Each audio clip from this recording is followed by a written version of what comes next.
I got it. Let's see if this works. Bollocks. You think whatever you want to think. You think whatever. You're. No one asked you, Colleen. Go to sleep when you're single bed. Same time you want to wrong. Just showing your true colours, mate. Your boyfriend's going to see this. He won't be fucking with you, It's very precariously balanced. You ready? Here we go. Have a look around the Talk Radio offices and Talk Sport.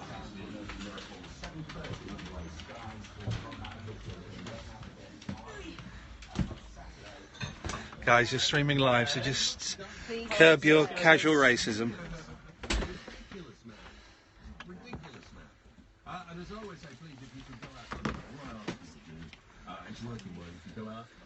Is it working? Are you able to spin around and see, guys?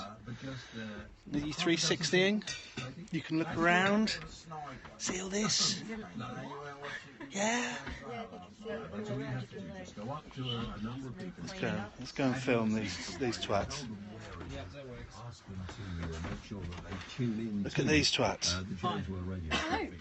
Not you twats. These twats. Look at this. Look at him. Flipping Lee coming in with his fucking camera. Yeah, I'd love to. You know, here we are. About 45 seconds. Build up his programme, even if he is a sort of left-wing. 360! Hey, yeah, look at that. Yeah. What is the... It's James Whale! Do you remember him from the old days? He's there! The 80s are back in fashion! It's the real James Whale! Shouts and he makes noise. It's the real James Whale from the old days! Yeah, what are you doing looking in there for? Eh? What are the two of you doing? It's actual James Whale! Do you remember him? Yeah, no. Oh, James! Come on. Right. Okay. So, just because your head looks like a penis. The unions and that. Yeah, doing the unions and that, and legalising weed, and should we bring back hanging? Yeah. Excellent, man. Well, euthanasia. I'm not saying anything. I think you should. I think you finished, actually, so off you go, and I'll kick-start the radio station and try and get some more listeners back. We'll go home. I've had enough now. It's awkward, isn't it? We've sorted out, haven't we? Sorted out the studio, made it clean for him. Well, apart from the smell. And what smell can you smell in here? I can smell arses. We'll go to the break. Of what? Talk Radio. Intelligent, organic entertainment. Talk Radio. We'll get you talking. Time for another round of Sounds Fantastic. What's this sound? Okay, we're in. Alarms. You can talk, it's got sound as well. Yeah, it's not Go on, get out of it. talking. Is the sound telling shrewd listeners where Just remember, save the guards, open the door yourself. Or something. Get out. Thank you. Sounds fantastic. Yeah. Exciting, isn't it? Now, getting you guys to hear the phone calls is going to be tricky. The Vauxhall bonus tag event from the 27th of December to the 16th of January, there's up to 22% off selected models across the range, with many including features such as touchscreen display. So roll on the New Year commute. Visit your local Vauxhall retailer or search Vauxhall bonus tag event.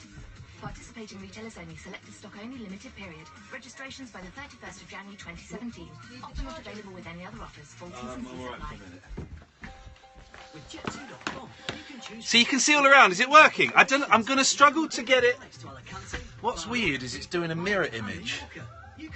I'm going to struggle to... Look at that fat goat and that stain. I'm going to struggle to get you to hear the calls, but it's not impossible. It's going to take... Everything is very finely balanced. So this can be anywhere and you can see everything. Can you see Kath through the glass? Price per person, one way, including taxes. Charges may apply. Isn't that funny? Isn't it funny? Across the UK, online and on DAB. Access all radio. This is how magic happens. Talk Radio. Give it some lift. Talk Radio. Thank you, James. Thank you, Ash. Listeners, come back. Come back. They've gone. It's good radio again. Aha. From the Sky News centre at 10. In breaking news, a gunman who killed 9 black churchgoers in South Carolina has been sentenced to death. Dylan Roof attacked members of the Bible study group. Hey, what I'm going to do is I'm going to put you over here so you can see a little bit better to Kath and Ed. Earners to reduce the gap between rich and poor.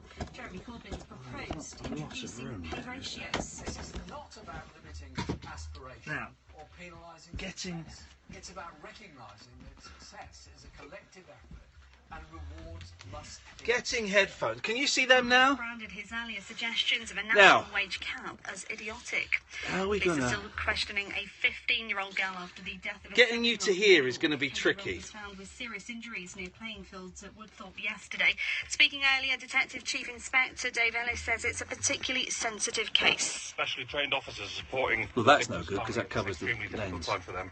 Clearly, the circumstances require the investigation... Getting you to hear the calls is going to The be... man whose body was found on the M1 in Northamptonshire may have hidden himself in a lorry. 46-year-old Ashley Hayes from West London was found on a stretch of the motorway near Rugby in the early hours of this morning. In football, Manchester United have beaten Hull 2-0 at Old Trafford to seize the upper hand in their League Cup semi-final. While Mata scored in the first half before Marouane Fellaini added a late goal to seal a first-leg win. Well, that's but that's because it's coming through the speakers. Once my mic is up, you won't be able to hear anything. Feature penalty shootouts when a group match is drawn. World football's governing bodies agreed a plan to increase it from nations from 2026. Hello, dear listener. Good evening. This is Iain Lee. This is Talk Radio. We've got a new toy, which I am messing around with a little bit, although they can't hear anything, so I wonder... Let me speak to Caddick while we sort this out. Good evening, Caddick! Oh, hang on a minute. Good evening, Alan! You sound like a Dalek. Sorry? You sound like a knob. No, that's rude! That's rude! No, I can't hear. What? I can barely hear you, Ian. That's your problem, Alan. Unfortunately... Right, let me move you here. Flippin' heck. Alan, can you hear me now? No, I can't hear you. No, you can't hear me. Right, can you call Alan Caddick back and find out what the hell is going on with that Muppet? We're trying to broadcast the first ever 360-degree radio show via Periscope. It's got a brilliant new toy, thanks to my friend Will Guyatt. It's this brilliant camera that you whack onto your phone... And then it's 360. So if you're watching periscope.tv/Iain Lee or whatever it is, you'll get to see all around the studio. The problem is, and there is a slight problem, technical problem, the way that the iPhone is built and it clips onto the iPhone, and then I've got to try and fit it into my tripod, and then I've got to balance some headphones on it. It's all a little bit fiddly. It's all a bit fiddly. We'll get there, guys. But we may not get there in the next 5 minutes. 0344 499 1000 is the telephone number if you want to give us a call. You're more than welcome. Oh, sing hosannas. We've got Alan Caddick back. Hip, hip, hip, Can you hear me now, Alan? Yes, I can. So the problem was a technical problem at your end. No, I can't get the 360 Periscope on my iPhone. Oh, well. It's back to normal. It's, oh, is it not? Oh, flipping heck, hang on a second. This technology, huh? But me and Will, who is a technology wizard, spent, about 2 hours today trying to get this bloody thing to work. And we've kind of almost got it, but it involves a lot of balancing. Hang on a second. So if I don't understand how this technology works. If I'm completely honest, I haven't got a clue how having this thing attached to the phone makes it so that you can look all around the studio. I don't get it, Alan. Oh no, new technology. It's like reinventing the wheel. It's not, because I don't think you know what that phrase means. Well, because I've never seen a 360 camera before. Yeah, but the phrase reinventing the wheel, that means making something that already exists, doesn't it? And I don't know if this... I don't know if this does, Alan. I don't think it's amazing technology. And what I'm going to need to do is I'm going to need to get a new kind of tripod. Well, there'll be ways around it. Tonight, we are the first ever radio show to broadcast at least some of our show in 360 degrees. Imagine that, Alan. The first one. The world's first one ever. Yeah, when I called in to book my slot, I actually saw Cav give me away when did you? was working. Did you? Here comes Ed. Here comes Ed. And Ed was waving as well. Ed was waving as well. They're a very friendly bunch, Alan. A very friendly bunch. Yeah. Yeah, you see? It makes my phone really hot. That's got to be a good thing, isn't it? That's got to be a really good thing. Could drain the battery a bit. Oh, yeah. Well, it will. It will drain the back. Listen, we are at the... cutting edge? The forefront of new technologies. This is the stuff that could only be dreamed of, and we are making it happen. If you're watching now, turn around, you'll see Ed. Hold on, let me get my phone. Quick. Just go, Ed. It's taking too much time. It's taking too much time. Anyway, also, Alan, I have to be aware. I got it. It's just gone. I'm looking at Kath in the glass. I have to be aware that the majority of listeners, A, won't know what we're talking about, and B, couldn't give a monkey's. Well, my brother Robert can't find you on Periscope. Oh, Robert, and he's a technical wizard. And he wants to call in. Well, he could still call in. 03444991000. That's the telephone number, and do you know what, Alan? We call you back. Exactly. That's exactly what we do, Officer Fonzarelli. Ed, could you come in and do a little balancing act with the headphones, and we'll get it so that they can hear poor Alan Caddick. I'm looking at the door. I'm waiting at the door. Okay. This is, like, brand new. The thing is, right, to keep this... And the thing is, Ed, this can't move any further down there because of the way it's positioned. So this has to stay there. And I see Ed. You can see it. And my microphone is there. So that's what we're aiming for. That's what we're aiming for. You look like Stephen Merchant. I've already got a cheat in my head. Earbuds. One earbud glued on there. That would be the way to do it. And Catherine might have an earbud. There we go. We're at the cutting edge of a technology that, let's be honest, no one may give a stuff about. But I've very quickly got to say thank you to Will Guy for spending 2 hours trying to sort this thing out for me. And thank you to Periscope for, they whiteballed me so that I'm one of the few people that has access to this technology. Oh, good work with the masking tape. Yeah, he's good, isn't he? You can see what I forgot. You can see what he's doing. You can see what he's doing. Yeah, thumbs up from Ed. You're going to need an adapter to plug that in? Bishy bashy boshy, guys, we're going to make it. This is going to happen. Now, are you saying there's no sound at all now? Is that what you're saying, guys? Hang on a second. Periscopers, is there sound? Forget Alan's call. Can you hear my voice? No, yeah, okay.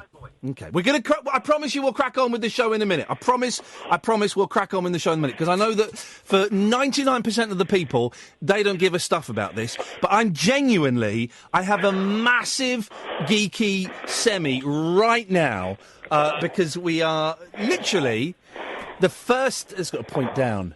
Yeah, you've got to get that so that points down and that can't move. Alan, what are you doing? It sounds like you're enjoying yourself a bit. I'm looking at Ed. He looks like Stephen Merchant. Yeah. Right, Periscopers, can you hear Alan? Alan, start talking. Hello, guys. This is me doing a 360 with Ian in the studio. I'm looking at the glass at the moment where it's 10:12. All right, people can hear you. People can hear you faintly. So what we're going to do, that'll have to do. That'll have to do for the moment. We'll have a little play around later on because I'm aware that people want a radio show, guys. You want a radio show? We'll give you a radio show. Alan, anything else? There we go. Thank you very much indeed. 0344 499 1000. So what have we got tonight? Oh! So I was at a petrol station today and And it was in London. I don't like petrol stations in London because they are well expensive, right? Really, really expensive. Dave C keeps emailing, right, every night. Why are you shouting? Why are you doing this? We're not all deaf mutes. We're deaf mutes? Dave, that's an unpleasant phrase. Every night, Dave emails to have a go. Don't listen, Dave! Go and listen to another radio station, for crying out loud. I'll shout because I'm excited, and then I'll soften my voice to tell you that you're a bell cheese. 0344 499 1000 is the telephone. No, don't block him, because he keeps listening, and we like that. So I was at this petrol station. Oh, I'll tell you after this break. Talk Radio. Join the Talk Nation. Pick up your phone and talk radio. We'll get you talking. What we want... At Thompson, our Sensimar holidays are created especially for adults to bring you holiday moments that are extra special. Like that moment when you discover a new world in one of our exotic destinations. That moment, brought to you by Thompson. Discover your smile. Atoll protected. Terms and conditions apply. Visit thompson.co.uk for details. There's a person who can spot threats in the sky before they become threats. They can reassemble a pistol in 15 seconds and maintain equipment so advanced most don't even know it exists. That person's you. There are more than 50 roles to choose from in the RAF. You'll receive world-class training to develop new and existing skills. And you can do it full-time as a regular or in your spare time as a reservist. Find your role in the RAF. Search RAF recruitment now. Most people find a car and then apply for finance. But Christina from Bournemouth visited carfinance247.co.uk and got her finance first. As well as a loan to suit her budget, she can borrow for any deals she likes. Can you hear that? Can you hear the radio there?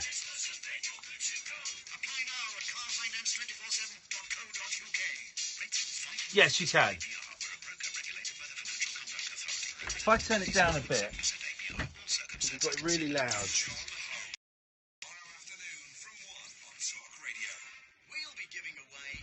Is that better? Is that better? Is it better? Worse? Better? No different? Quiet? If I turn it louder, those headphones distort.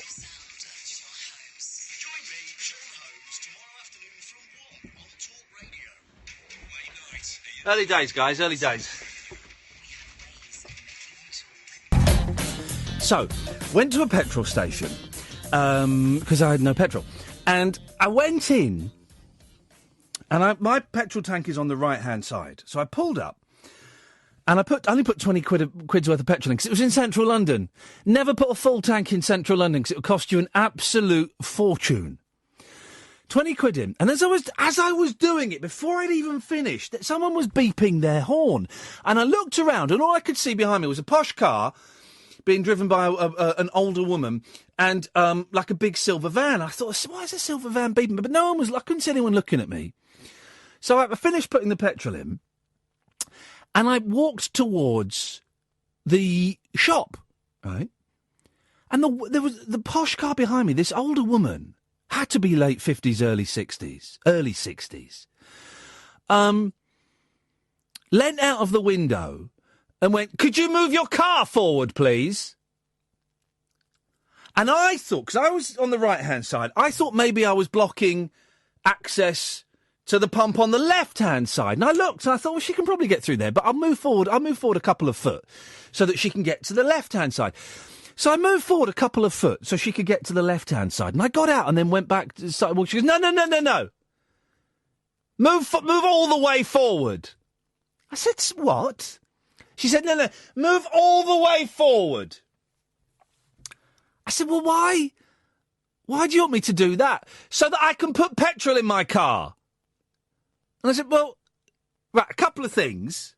Firstly, you won't be able to put petrol in until I've paid. And secondly, I can't go any. If I move forward so you can get your car up there, then there'll be nowhere I can't park anywhere. She went, just move your car forward. I went, do you know what? I'm not going to. So I slowly walked into the shop. I took my time in the shop. And in the meantime, she'd managed to get behind my car and get the petrol pump in. The petrol pump was ready, was primed and ready to go. Block Dave, he's called you a bellend. Block him. He's called you a bellend. Yeah, block him. What an unpleasant child. Cue Dave logging in with loads more emails. So I went and paid, and I went and paid very, very slowly because I didn't want to give this woman any pleasure whatsoever. Couldn't believe it. And when I came out and she was starting to put the petrol in, I said, "You do know," and this is one of my big bugbears, guys. I said, "You do know that whatever side your petrol tank is on, you can go to that petrol tank on that side, and it will stretch it around your car." And she said, "Oh, I don't want to do that." What? I said, "Well, in that case, you could have waited." And she said, "You are a very selfish man." I'm thinking, what? And at this point, I was getting in my car and we were both trying to get the last word. And I went, "Well, you are a very rude woman." And this shows badly on me. I wanted to call her a C. No, I did. I really did. I'm glad I didn't, and you'll find out why in a bit.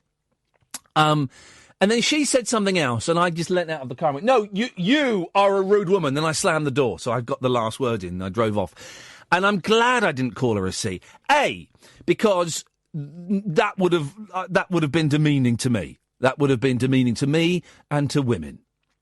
And B, because like 2 hours later, someone tweeted me saying that they were the blokes in the big van and they'd been watching on the forecourt and they thought that she was incredibly rude and that I'd handled the situation really well. What a rude lady! What a really rude lady! Forecourt etiquette is, right, you either go to the other side and stretch it around, or you wait. You don't tell, didn't even ask. You don't tell the person in front of you to move forward. Oh, and I drove off. In a really bad mood. In a really bad mood. It only lasted a couple of minutes because I was off to meet my friend Will. And I was looking forward to that. And then also, it was there was a really good programme about Graham Nash on Radio 4. So that kind of that was a nice vibe. But she didn't half get me in a bad mood. I've got this right, haven't I? 0344 499 1000. I've got the forecourt etiquette right, haven't I? You wait. You just wait. You just queue. And there's a brilliant story in some of the papers today, actually. You know, always get your Muslim and your immigrants. Your Muslims and your immigrants, right? And a lot of the right-wing gobby idiots, you know, it's all about free speech. Now that political correctness is gone, I can say what I want. It's free speech. Well, it's not free speech. It's bad manners. So a lot of these right-wing idiots who talk about free speech and Muslims and immigrants. There's a story in the papers today about teaching immigrants, if they come over here wanting our benefits and wanting to steal our jobs and wanting to sponge off our NHS, that they need to learn manners.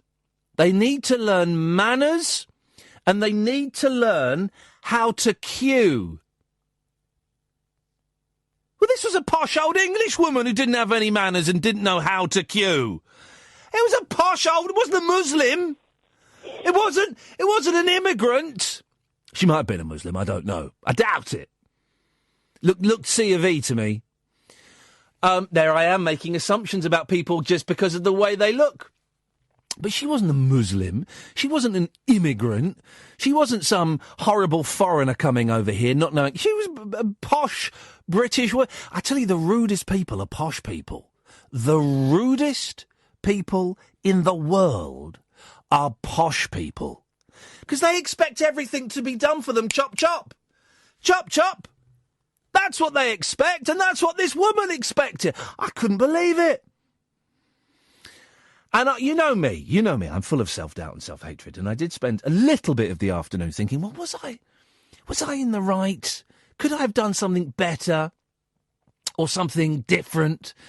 And that's why I was so pleased, and I forgot the gentleman's name, but the bloke who was in the van on the forecourt saw it and tweeted his support and agreed that she had been a very, very rude lady. 0344 499 1000. Forecourt etiquette. Anything else you want to talk about? We'll talk about the shared society later on. The shared society. It's funny.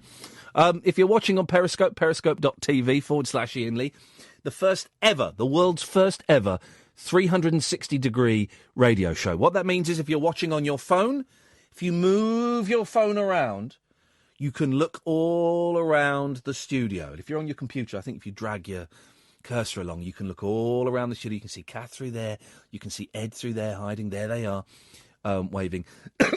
You might have a little bit of trouble hearing the phone calls. We'll see how we get on. Tonight is an experiment. World's first.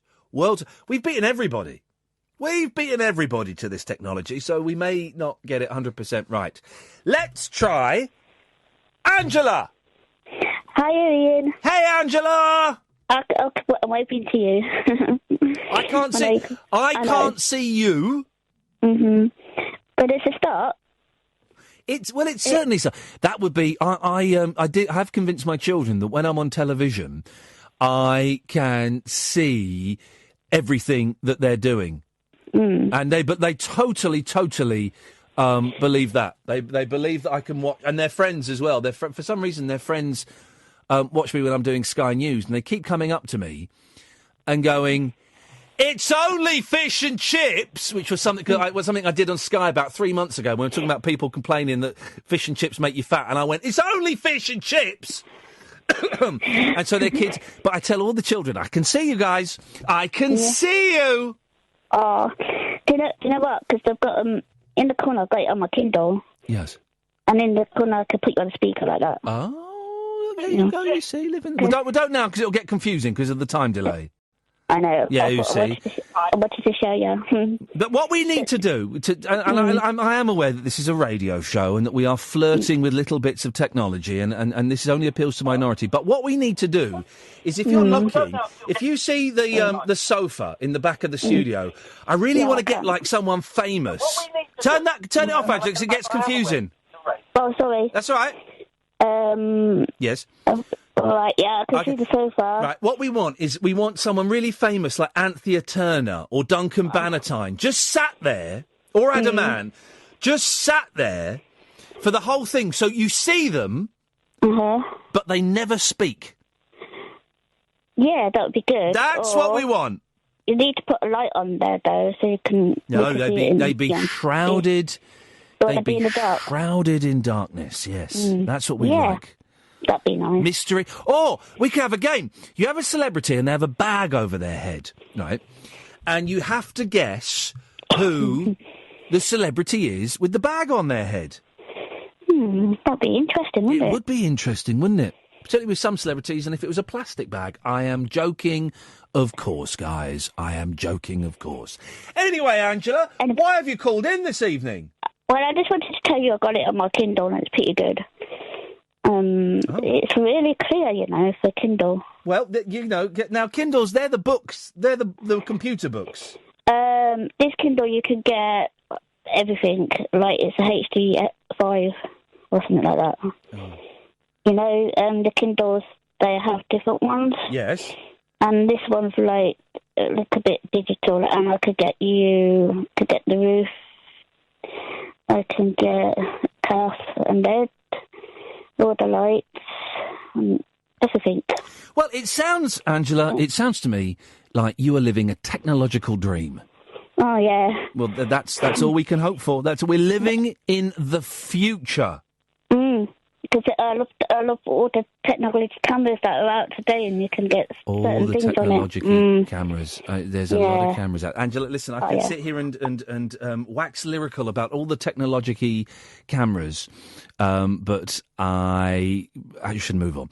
0344 499 1000 is the telephone number if you want to give us a call. Craig, Dana, stay there. Come to you after this.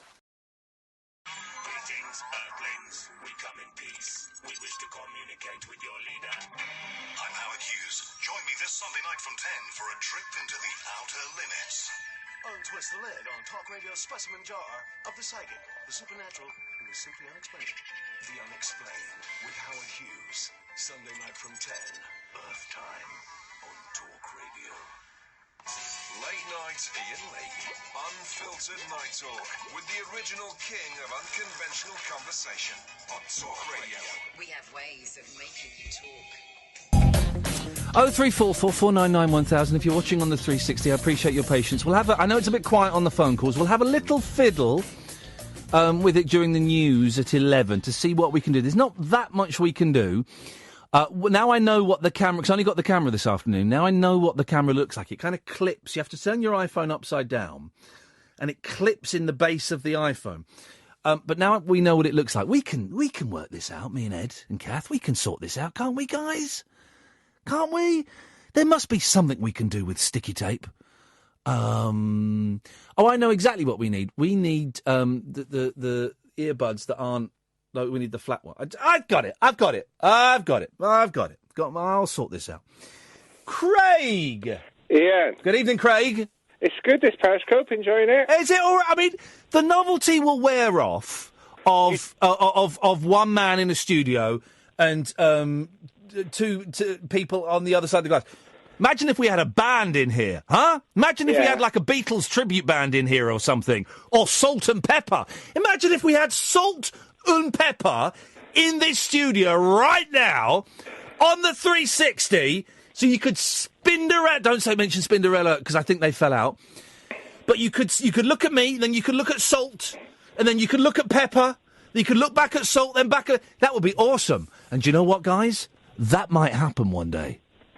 Yeah, you do need something or someone else in there. All right, mate, that's a bit rude. Just so you can, like, go back and forth. Because otherwise, it's just, like, you and an empty room. Back and forth and back and forth and I got a horrible old lady in my street. Yeah, go on, mate. Tell us about... Tonight, we're going to moan about horrible old people. And not just ladies. We're not sexist. All old people. Yeah, the men don't generally talk, though. In my street, you've got a row of bungalows on one side. Yes. Grass verge on the other, and then a row of houses on the other. So sounds like Dealey Plaza. I don't know. You never heard of Dealey Plaza? No. Okay. So it was built like in the 50s, so there's loads of car problems. You've never heard of Dealey Plaza? Dealey Plaza? Dealey Plaza. No. Hang on a second. Let me just bring another voice into this. Dana? Hip, hip, hip, hello. We haven't got time for that. Tell Craig where Dealey Plaza is. In America? Yes. Is that where the grassy knoll was? Oh, Dana, yeah, come on, bit more. Is that where Kennedy was shot? Ladies on the 22nd of November 1963. He's given us dates and everything. It's Dealey Plaza was where Kennedy got shot. Craig, who started? Well done, Dana. Well done, Dana. Craig, we've established that. By the way, when was the last time someone like proper political? When I say proper political, I don't mean like an African king or something.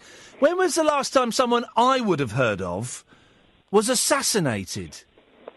Ooh. Or attempted. Now, we know Ronald Reagan, there was an attempted assassination. Yeah. And do you know... I can't remember the name of the guy, but do you know why? Mark Chapman? No, Chapman was Lennon. Do you know why, Dana? This is you've already got your starter. This is your mains. Do you know why the person who attempted to shoot Ronald Reagan, I think in 1981, why he did it? Is it because... Well, I've got possible two answers. Okay. One is he saw a film of Ronald Reagan and didn't like it, or two, God told him. No. Oh. He did it to impress the then child actor Jodie Foster. That's right. Yeah. He did it to impress Jodie. He went to shoot... I think there's a film out about him now. He went to shoot Ronald Reagan to impress Jodie Foster. That's right. Isn't that bonkers? Oh, it's a mad world. Do you remember when someone tried to shoot Prince Charles? Do you remember that? Oh, yes. Was that in Australia, wasn't it? Or Canada? Dana! Yeah, I think it was Australia. I remember it was somewhere hot, and he was up. He was behind a lectern. I think it was. Giving a talk. Very nice to be here.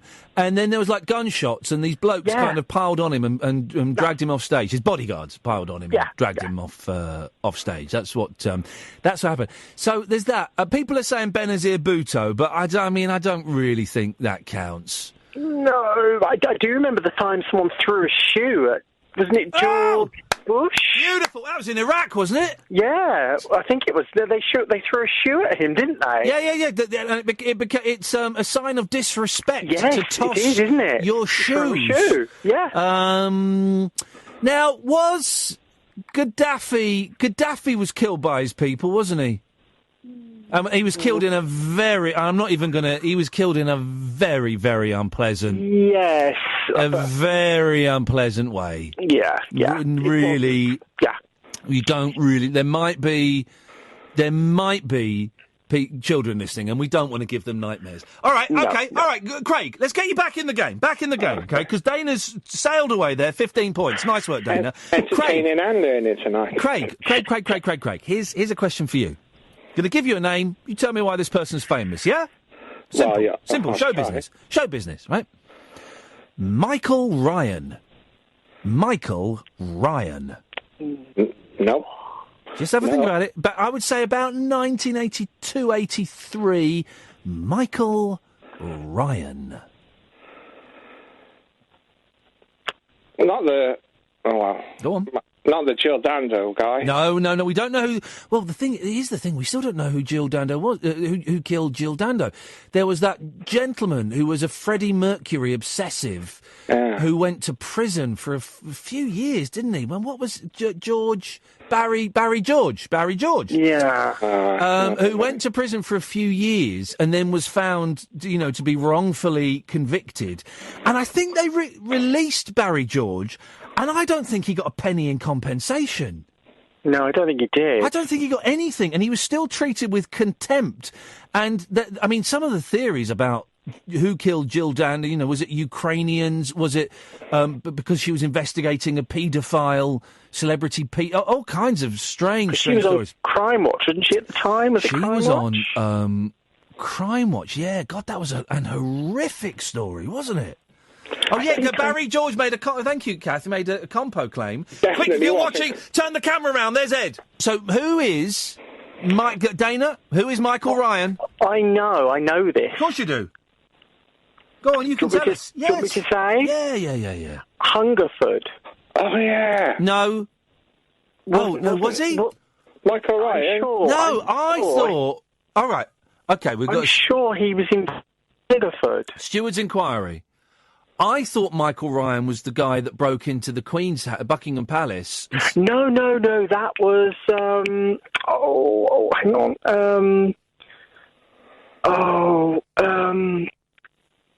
Go on. Oh. You could be right. Michael Ryan, I think, is Hungerford. You're right there, Dana. Well done. You got bonus points. It's going to come to me later. The bloke who sat at the bottom of her bed.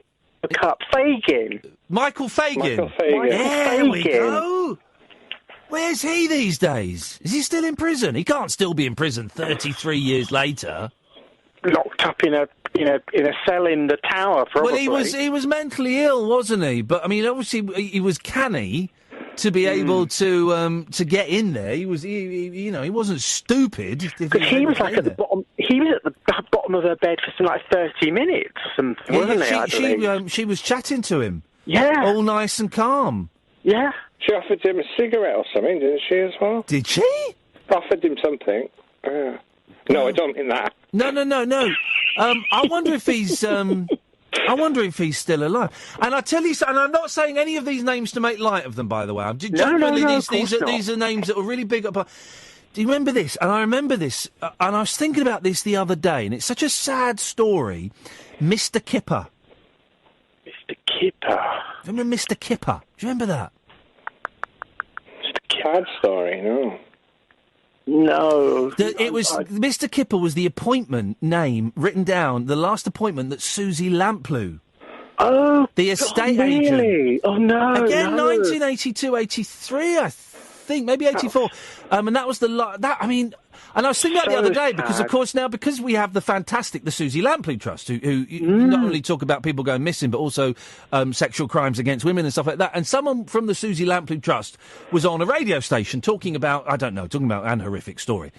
And it kind of dawned on me, when the Susie Lamplugh Trust do amazing work, but when the last few times I've heard them on the radio, the presenter doesn't say, and of course, the Susie Lamplugh Trust is named after Susie Lamplugh, who went missing.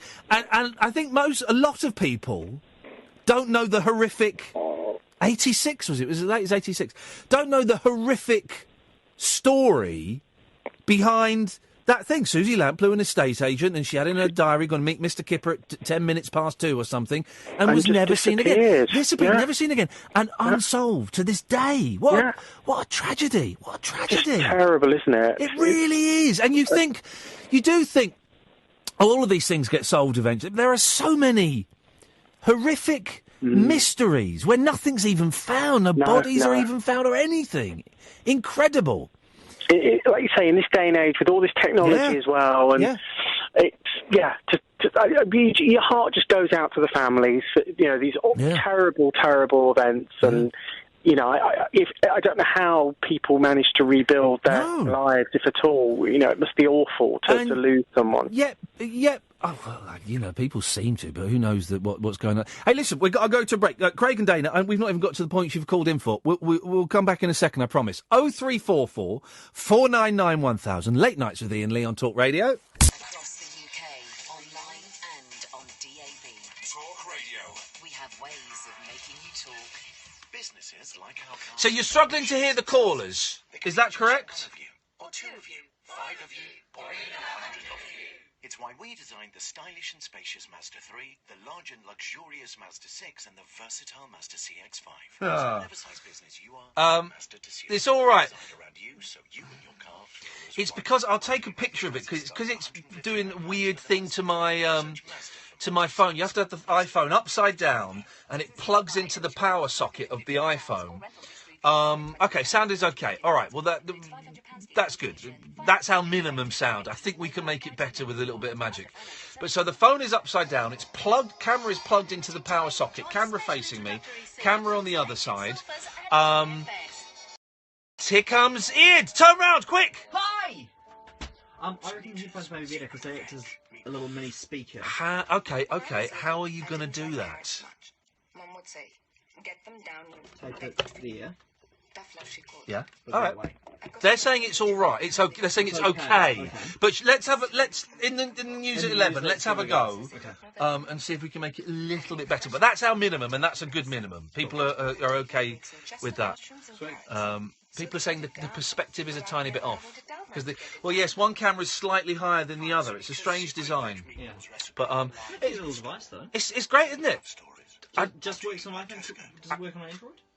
I think it's just iPhone. I think all the instructions are in Chinese, so can't help, I'm afraid. But I'll show you afterwards. But it plugs into the power socket, so it's a specific thing. And it's pressing all my knobs here. It's a weird little setup, but it's all right, isn't it? Not too shabby. It'll do. We'll get this going. Thanks, man. No worries. Bye, Periscopes. You can see him leaving. On Facebook, you have to be whitelisted to do it, and Periscope whitelisted me first. We will do it on Facebook.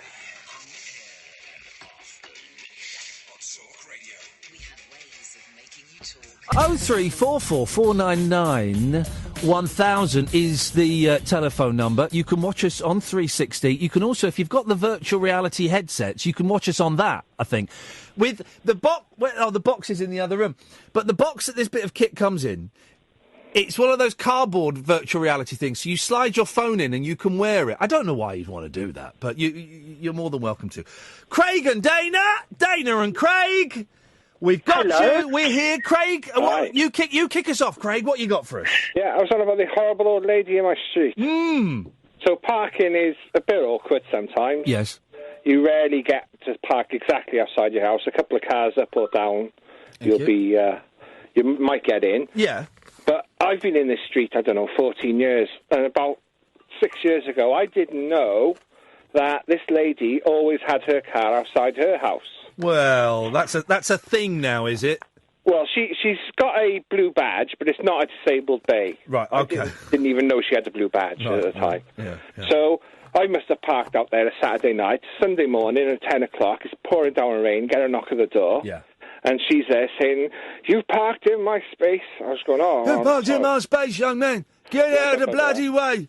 And it went on and on and on since my husband died and all this. Uh-oh. I was like, but by the end of it, she was getting so mean. I was going, "You're a really horrid old lady." Hey, yeah, hang on a minute. You're what? You Jehovah's Witness? Yeah. Is that part of the Jehovah's Witnesses' teaching to have a go at an old lady? I didn't lie. Okay, fair play. No, fair play. He was honest. Yeah, I did feel bad about it, but anyway. Were you at any point Yeah. in that confrontation going to move your car and she pushed you too far, or was it never an option? Yeah, I would have moved it, but not in the rain. No. But basically, she'd parked the next car up, Yeah. and obviously the night before. Yeah. And it was raining the next day. So she'd parked, but she just needed to give me a mouthful about the fact that I was in her space. Right. So, anyway, ignore her. And then one day when I came home, she was on the floor, on the grass verge. Oh. She'd slipped getting into a car. So I helped her up and made sure she was all right. She had her son inside the house, a grown-up son. Yes. She was an old lady, obviously. Yes. And since then, she's been nothing but nice. We get on lovely. She even asked if I wanted anything from the shops today. Hey. So, it can turn around. It can turn around. All you have to do is trip up an old lady. Yeah. Make it look like an accident, and you two can make. I remember when we lived in a flat in London.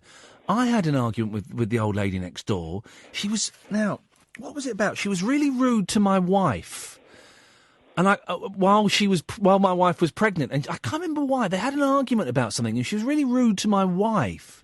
And I remember storming home and knocking on the door and, just telling her never to speak to us again, basically. But I can't remember what it was about. Yeah, I figure, the space will become available not too long in the future. Oh. She's getting on quite a bit now. So let bygones be bygones, isn't it? Well done, Craig, as long as you've got your eyes on it. Thank you for that. Dana! Well, I just want to say, how amazing this technology is, and I keep looking around the studio. But imagine it. Imagine me here, salt there, and pepper there. Oh, it would be. I tell you, I think it. Yeah, that's the future. And by the way, can I say, I'm not just saying salt and pepper willy-nilly. We've been offered salt and pepper. Really? Yes. Oh, well, yeah, definitely. Can we get these emails from time to time of mainly rubbish guests, right? And we always go, no. And sometimes Kath doesn't tell me, and sometimes she'll just go through them quickly. Go, do you want these? Nah, okay. And she went, what were the three names? She said, do you want Vanilla Ice, Salt and Pepper, or Bryan Adams? Who was the third? Coolio. And I went, yeah, I'll have all of them. She went, really? Yeah, of course we'll have all of them. Vanilla Ice, Salt and Pepper, and Coolio, and possibly Bryan Adams. And a Beatles tribute band. This was all offered in one email. I went, yes. Imagine, right, you got salt, you got me here. Yeah. You got salt there. Yeah. You got pepper there. You got Coolio on the sofa. And Vanilla Ice. You've got to be careful. You've got to be careful with Coolio. When I used to do a breakfast television programme many years ago, we had Coolio on. And I freestyle rapped with Coolio, and I was excellent. But we also had some of the Big Brother contestants on that year, including one gentleman called Federico, who was a bit of a knob. And it was a breakfast show, right? So it was on between 7 and 9 or 6 and 8, whatever it was. And Federico was sat there with Coolio, and he said, oh, everything in the house was such a bag of wink. He didn't say wink. You know what he said, Dana. Yeah. And I went, Oh, was it Snoop Dogg I had a rap battle with, or was it Coolio? I can never remember. I get my rap stars mixed up. Not because I'm a racist. I think they all look and sound completely different, but I just don't know who's who. They all sound the same. Anyway, so he said, it's a bag of wink. And I said, Federico, you can't say that. That is out of order. And then either Coolio or Snoop Dogg, I don't know which, went, why can't you say bag of wink? This is like 7:30 in the morning on Channel 4. I went, mate, it was Snoop Dogg. Okay, I said, mate, you can't say that. He said, why can't I say bag of wink? I was going, right, I'm really, Matt, Snoop, I'm really sorry, or Coolio, I'm really, really sorry. You can't, and apologies to it, I want to say bag of wink. What's wrong with bag of, and he said it about 8 times. And I had to walk away and say, guys, we'll come back a bit later on. Outrageous behaviour. What a naughty rapper. So if Coolio came in here, we'd have to be very careful. You could put gaffer tape on his mouth, maybe. Well, I think that might be considered assault. But what a sofa that would be. Yes, Coolio and Vanilla Ice and salt and pepper on the swivel chair is beautiful. But I just need to say that technology is amazing, but technology has also totally ruined my evening. Uh-oh. Because earlier, batteries ran out. I was recording Penny and Lee's podcast. Oh, yes. And we were at 40-odd minutes into it, and the internet, where I am, decided to freeze and die. Good. But it's working on the iPad. But it's not working on the computer, and I feel terrible. Good. No, don't. Good. We want to the internet. This is right. I've got a campaign. Hang on. Let me come up with a good name.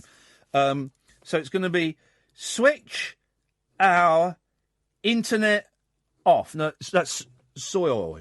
I want a word. I want a word that so it's switch our internet off, but I want to make it into a word. It doesn't have to be perfect. We can cheat it a bit. Switch. That's still an S. Doesn't really matter. Switch the internet off now. Stay off.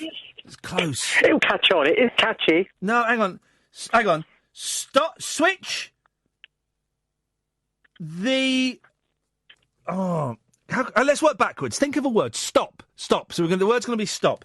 So stop. We need internet in there. So it's going to have to be something with an I. Stink. Here we go. We're right. Stink. Switch the internet now. Oh, it's really hard to do this. Anyway. Well, I suppose you could oh no, that wouldn't work, would it? No, K-N-O-W, no. It's so hard. It's so hard. Anyway, I'm going to start a campaign. We're going to start a campaign on this show. We're going to get a petition, one of those online petitions, and all we need is 100,000 signatures, and it will have to be debated in the House of Parliament, and it's going to be to switch the internet off. We don't want the internet on. What, for 10 minutes? No, an hour? Well, we're going to start with for 24 hours a week, so 1 day a week, okay? Then when that's successful, when people realise they dig that, then it's going to be off for 1 month a year, and then when that's successful, it's going to be off completely. Oh, how about at 7 p.m, Monday to Friday, for an hour? Into not. But 7 p.m. for an hour, Monday to Friday? Into not. Yeah, that could work. That's Cass. It's not brilliant, is it? Oh. But I was thinking, if you turned it off at 7 o'clock for an hour, then that's a certain person on another channel wouldn't be broadcasting. The thing is, though, because James Whale's on at the same time, and I feel sorry for him. I feel so sorry for that guy. I mean, he's been sacked from everywhere. He's been sacked from here for telling you who to vote for. He'll be sacked from here again. It's only a matter of time, so... And I know he doesn't get many listeners. Do for that hour, would he? No, I do feel sorry for him. He's such an old man now. He's really past his prime. Well, maybe we could rig it so that he's still broadcasting. Yeah. But somebody else may not be able to broadcast for that hour. I see what you're doing, Dana. I see what you're doing, and I like your style. But I don't believe in censorship. I believe in free speech, unless people are freely speaking against me. In which case, silence the trolls. Baz. Hello, how you doing, mate? I'm all right, thank you, Baz. What you got? Hey, I just really phoned to say hello, but thanks for giving my shout. What? Are you on speakerphone? Oh wait, hang on, maybe I'm mate. Apologies, I was away to make my supper, and then you gave me a shout, so I've taken you off. Once my petition, my Internot petition, is successful, then I'm going to launch an anti-speakerphone and Bluetooth petition. I'll back you up. Thanks, Baz. I appreciate that, mate. What have you called in for? Just really, if I'm going to be honest, like, I'm a bit in awe that it was so easy to get through to you. We don't have many calls. I'll be honest. It's not. We're not turning. Some nights we turn some people away, but it's a bit quiet. You phone up, you get on. It's a phoning show. That's how it works. No, but I'm only cracking me. Honestly, I've been listening to you for maybe about October last year. Yes. And October last year. Well, hang on. I didn't have a job October last year. Well, this is 2017, man. Oh, last year? It's 2017. Truth. Mental. I listen to all your regulars phoning in, and I listen to your debates and how you go about it. Big debates. I want to keep you up, Ian. I'll maybe get back to you, but I was only just phoning to say it's a brilliant radio show, and North East of Scotland. You'll soon be viral, as they say nowadays. You're going to send a virus to get me? What? No. I'm on a £10 phone or that. Like I've not got to have one of that fancy iFangle dangles. You haven't got an iFangle dangle? No. Well, I've not found it yet. Why do you listen? You sound like an intelligent man, Baz. Why are you listening to this rubbish? It just floats my boat, you know. Good. What a beautiful boat it is as well, Baz, and it's my pleasure to keep your boat floating. Right. I've heard about this Periscope and that, but I'm not really down with the internet. But if maybe I get a few tutorials for you when I keep listening in, we'll be on it. Yes. All right, Baz. Nice to talk to you, mate. Right. Thank you very much. Thanks, Ian. Tatty bye. Baz, they're amazed that he phoned up a phone-in show and got to speak to the host. It happens. That's how it works, guys. That's how it works. 0344 499 1000 is the telephone number. If you want to give me a call, you can. What have we talked about so far this evening? Forecourt etiquette. I couldn't believe this woman. But I tell you what was great is the bad mood didn't last long. Bad mood lasted for about 5 minutes, and I thought, I don't want this. It's nothing to do with me. And I handed it back to her via the cosmos. Imagine that. Honestly, I couldn't believe the arrogance of this woman. And she said that she said, you're a very rude man. No, she didn't. She said, you're a very selfish man. I said she was a very rude woman. She's a very selfish man. What? Because I wouldn't put my car in a position that blocked other cars so that you could get petrol 30 seconds earlier. Unbelievable. 0344 499 1000 is the telephone number if you want to give us a call. You should know this by now, but I will fill in the blanks just in case you don't. If you're waiting for a hook, if you're waiting for the topic, if you're anticipating the question I'm going to ask you, there isn't one. Doesn't work like that on this show. This is a late-night phone-in show, unlike any other late-night phone-in show or any other phone-in show in the world, basically. I sit here and I talk about whatever, I'll look in the papers in a bit, about gadgets, about my day, and you are invited to call in about any of the things that I talk about or any of the things you want to talk about, or nothing.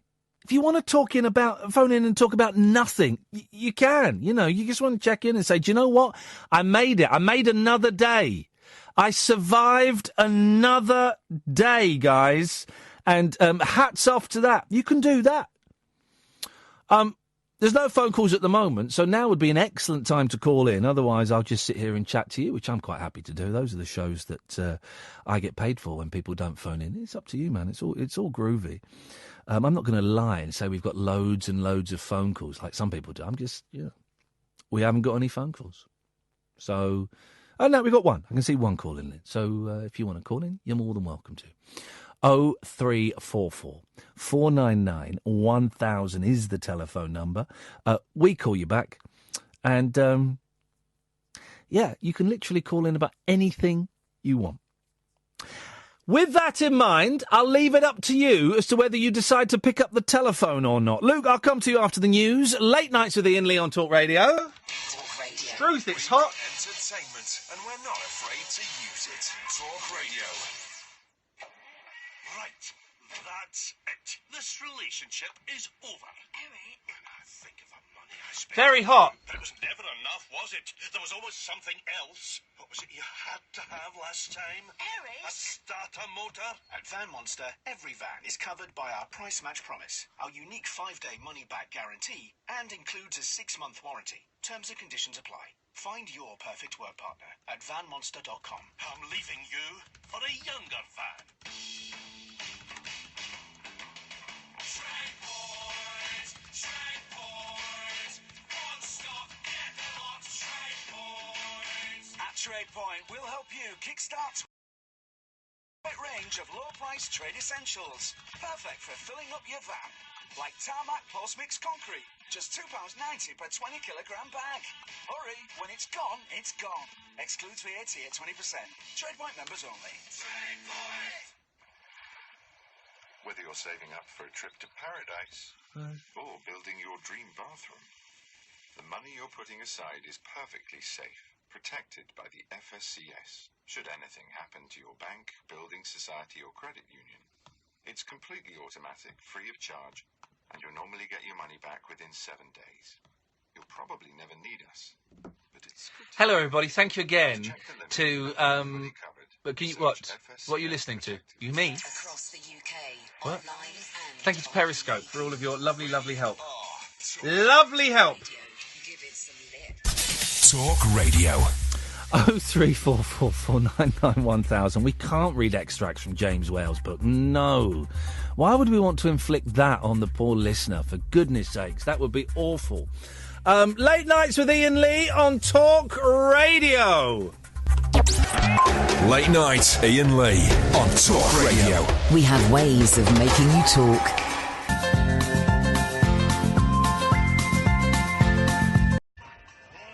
Got it. Cool. It's all balanced very precariously. Now my phone's... Okay, we'll get another bit because my phone's going to run out of battery. But so we get about an hour out of it. Okay.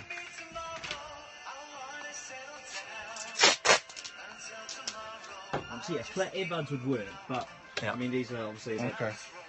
bigger speakers, so you can.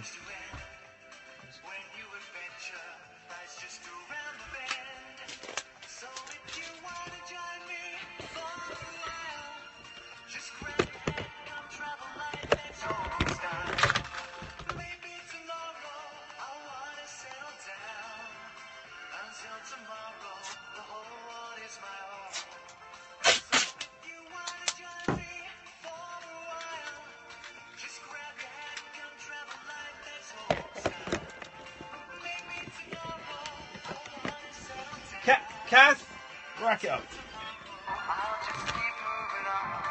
No, the microphone. 0344 499 1000 is the telephone number. A little technical. Batteries. It turns out batteries get eaten up and things have to be charged up, and I can't charge my phone because of the way this thing is. It's all an experiment, guys. It's all an experiment. But it'll be worth it once we get it up and running. And thank you to Periscope for all of your help. But that has to go there. Yeah, you see? Otherwise they'll hear nothing. 0344 499 1000 is the telephone number. Good evening, Luke. Monch Tooch, you legend. Hello, Luke. Thank you, mate. What you got for us? Yeah, the reason why I'm phoning up, I listened to Joe last night. Are you saying you were struggling to fall asleep? Yes. I've been like you for the past few years, struggling. Yes. So I don't know if you ever tried it, that lavender spray. What you put on your pillow and it helps you breathe. That doesn't work. But it works on. And then yes, there's another couple of solutions. Yes. Muffle earwax plugs. Ed, the speaker's up there, you muppet. But What? how's it going to work from there to there? What do you mean? I'm not. I'm talking to someone else, Luke. Sorry. That's all right. Go on. Muffle earwax plugs. What? Earwax plugs? You can get them from any chemist. Yes. They're only about £4, something like that, but they work. And it blocks all the noise out. It's not the noise that's keeping me awake. Not the external noise. It's the internal noise, Luke. And like I say, they work on me. But there's another solution I typed in. Yes. Last year. Yes. And it worked. Go on. I typed in on the internet. Yes. Well, it's internet. Yes. What's the best way to fall asleep? And someone put in. Yes. Crunch yourself in a ball, like your knees to your chin, count to 7 to 10 seconds, and then, like you stretch, you start yawning. And then, I tell you what, it works. You're gone. You're fast asleep. That is not... You crunch yourself into a ball for 7 to 10 seconds, then you stretch and yawn. Yeah, like even you...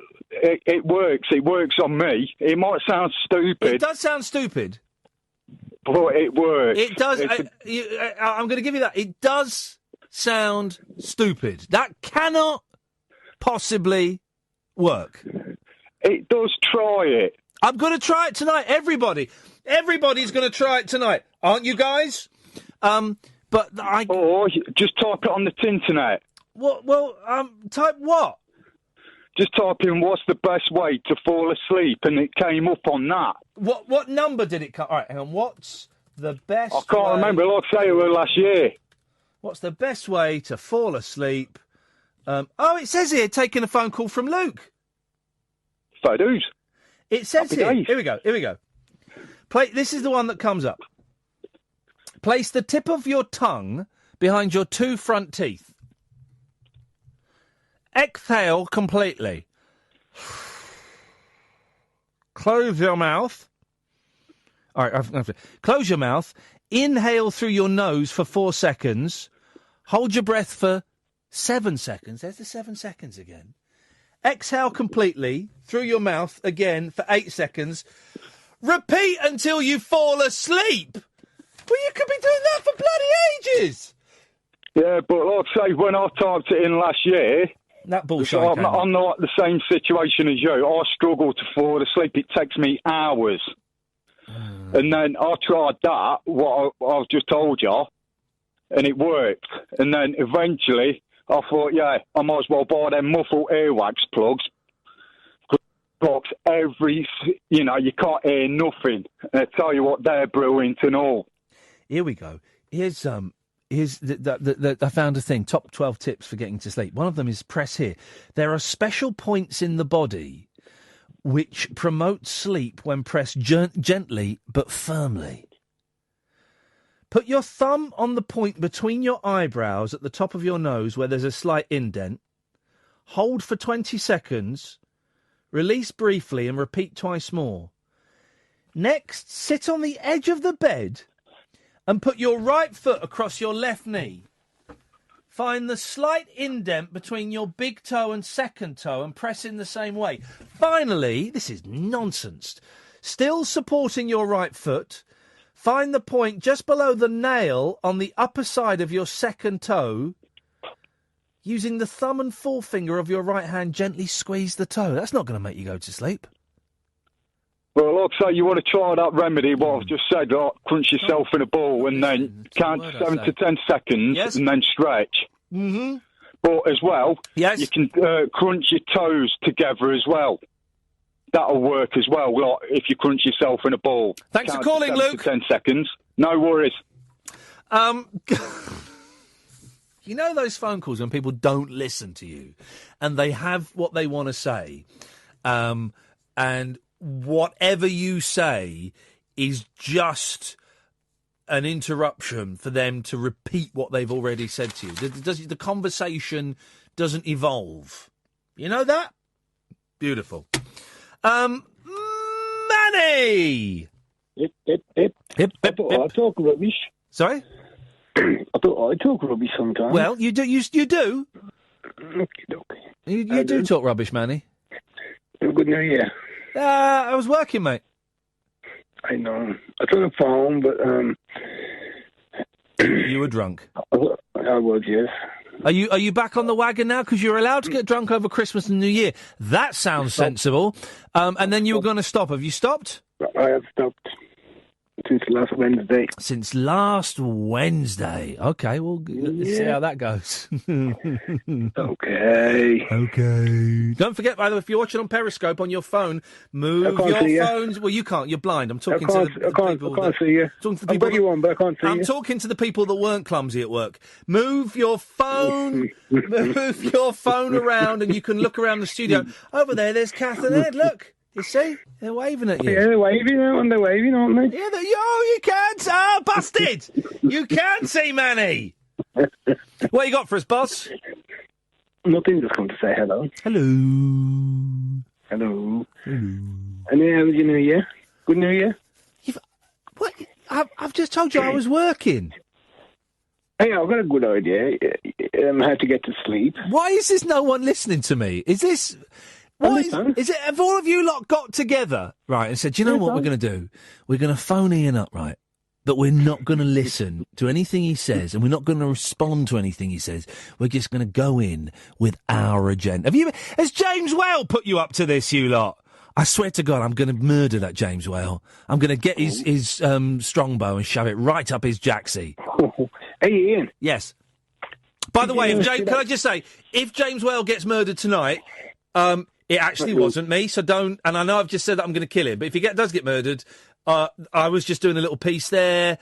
Please don't make me trawl through old clips of shows to find that as evidence in court, like I've got to find me some tweets about something. Oh, God.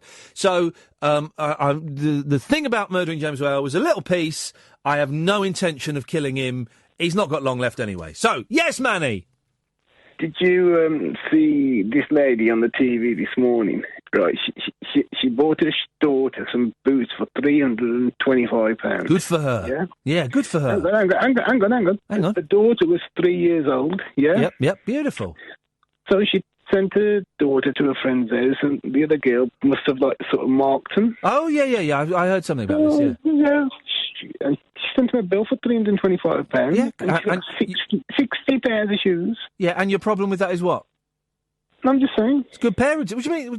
If another child vandalised an expensive pair of boots, then, yeah, send an invoice round. Totally. No. Outrageous behaviour. She's been Piers Morgan, guess her this morning. Well, I bet Piers Morgan he treats all women with such respect, doesn't he? Such respect. Hey, Piers, you treat women with such respect. Hey, got any fake photos of soldiers doing dodgy stuff, Piers? Have you? He's a nasty man, he is. Well, I couldn't possibly say that, Manny. Not nasty, but, you know. As I may end up working with him one day, but... He opens his gob a bit, doesn't he? He's all right. He's all right. You know, he's... Anyway, we're not... That's not... Not listening. How did you know I was swearing to you? I didn't swear. I know exactly what you said, because I know that phrase. You're talking about my mother's doodah. Oh. Yes, mate. I know exactly what you were saying. Oh, God, bloody God, eh? Yeah. Sorry. Yeah, honestly, I grew up in Slough, Manny. I know it all, mate. I know it all. You did, are you? Yes, thank you very much, Manny. Your apology is accepted. You carry on practicing your banjo. 0344 499 1000 is the telephone number. Late Nights with Ian Lee on Talk Radio. The phone is about to run out of battery, so we've probably got another 5 minutes. It eats up battery, and I can't plug the phone in because I've got to... Hello? Okay, beautiful. I'm explaining to them that the phone battery is about to die in a minute, and there's nothing I can do about it. So, we can get about an hour and a quarter out of it. That's all right. The number is 0344 499 1000. Guaranteed rent. Our landlords get paid on time, every time, even when a property is empty. Go to northwooduk.com to find out more. Right now, you can get 50% off a new boiler from British Gas in our biggest boiler sale. You only pay the full price for installation, but you'll have to be quick. So if you're on your phones, you can move it around. You can have a little look around. You can look up. You can look down. If you're on your computers, you like swipe. I don't know, swipe it or something. I don't know. I don't understand the technology, but yes, it's on my iPhone, and it's using the sockets that I would plug my charger in. The camera's plugging into it, so I can't charge my phone at the same time. No, it's not down to my captivating personality. You see Kath over there? Can you see Kath over there? WeBuyAnyCar.com has a very nice 5-star review on Trustpilot. Thanks, guys. Yeah, I was thinking about doing that, Lockie. I did think about that. Kath, why don't you come in for a bit, because my phone's about to die and they'd like to see you in the studios. All right, but then, okay. George McTavish, Neephead Galloway, you have been found guilty of presenting dangerously compelling radio. How do you plead? George, you're a fanny. Never seen that before. The mother of all talk shows with George Galloway. Join me for Where's my George, you're a fanny clip? Galvanized opinion, supercharged debate, and highly energized crystalline vision. Radio Free Galloway. Knock me right down and I'll bounce. Well, that's your. If you can't rotate it, that's your. Look at my fat fucking belly, you fat bastard. George, you're a fancy. Friday nights from 7. Which TV? That one with the talk radio on. That's all these TVs are normally on, but I turn them off. Late night, Iain Lee on Here we go. We have ways of making you talk. 0344 499 1000 is the telephone number. I apologise if you're watching on Periscope. The battery is about to die in about 5 minutes. So we'll say goodbye to that in a bit. We may do the last half hour or so. And also you get to see this fat old belly in 360 degrees. The beard does not make me look like a serial killer, you muppet. Russ! Good evening, Russ. Hey up. Hey up, Russ, what you got? All right, mate. Just rang up for a bit of a natter and a hello and all that business. Go on then. Natter and hello away, Russ. Hey, I've got to say with that beard, yes, you do look like a young Terry Waite. I'll take that. I have not. I've certainly been chained up, not to radiators, and not by terrorists, but I've certainly been tied up from time to time. Well, fair play. Whatever floats your boat. Exactly. You got to have a little bit of fun. So I'm just lots of my radio fag. Oh, you flipping it. You have to have your radio fag, Ian. Well, you don't. Well, no, you don't have to. No, you don't have to. You don't have to. I require it. Well, it just goes nice with the moment. Well, it might do for you. I wonder if it's... By the way, if you're watching, move the camera around. Look who's just come in. Can you see her, guys? Can you see her over there? Does that work? I don't understand how this technology works, Russ, where people can see the whole... Oh, she's blurry. Oh, that's a shame. It's amazing. Is it a special camera you've got? It's a special camera, and I don't know if these cameras are out in the UK yet. They might be, I don't know. But it's an Insta360. And Will Garrett got it from me, and it took us ages to work it out because all the instructions are in the Chinese. They're in a little bit of Chinese, so it took us 2 hours to work out how to set it up. But now we got it going. It's a beautiful. Speaking of Chinese products, I bought loads of items in the past off eBay from China. Yes. Never a problem. Yes.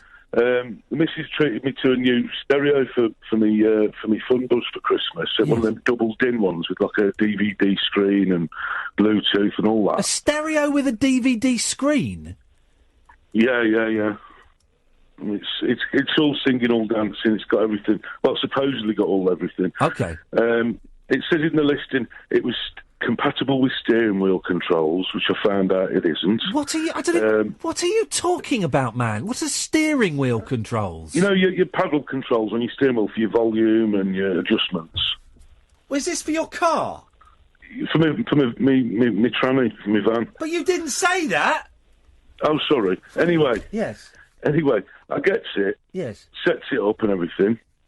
No AM radio. Aye. So I can't listen to Talk Sport. I Good. would obviously listen to Talk Radio. Well, that's good that you can't listen to Talk Sport, because let's be honest, they're going down the pan. Absolute rubbish. All it is sport. Danny Kelly, what? Goldstein and Cundy, boring. Well, you can get the two mics on. They're on Talk Radio.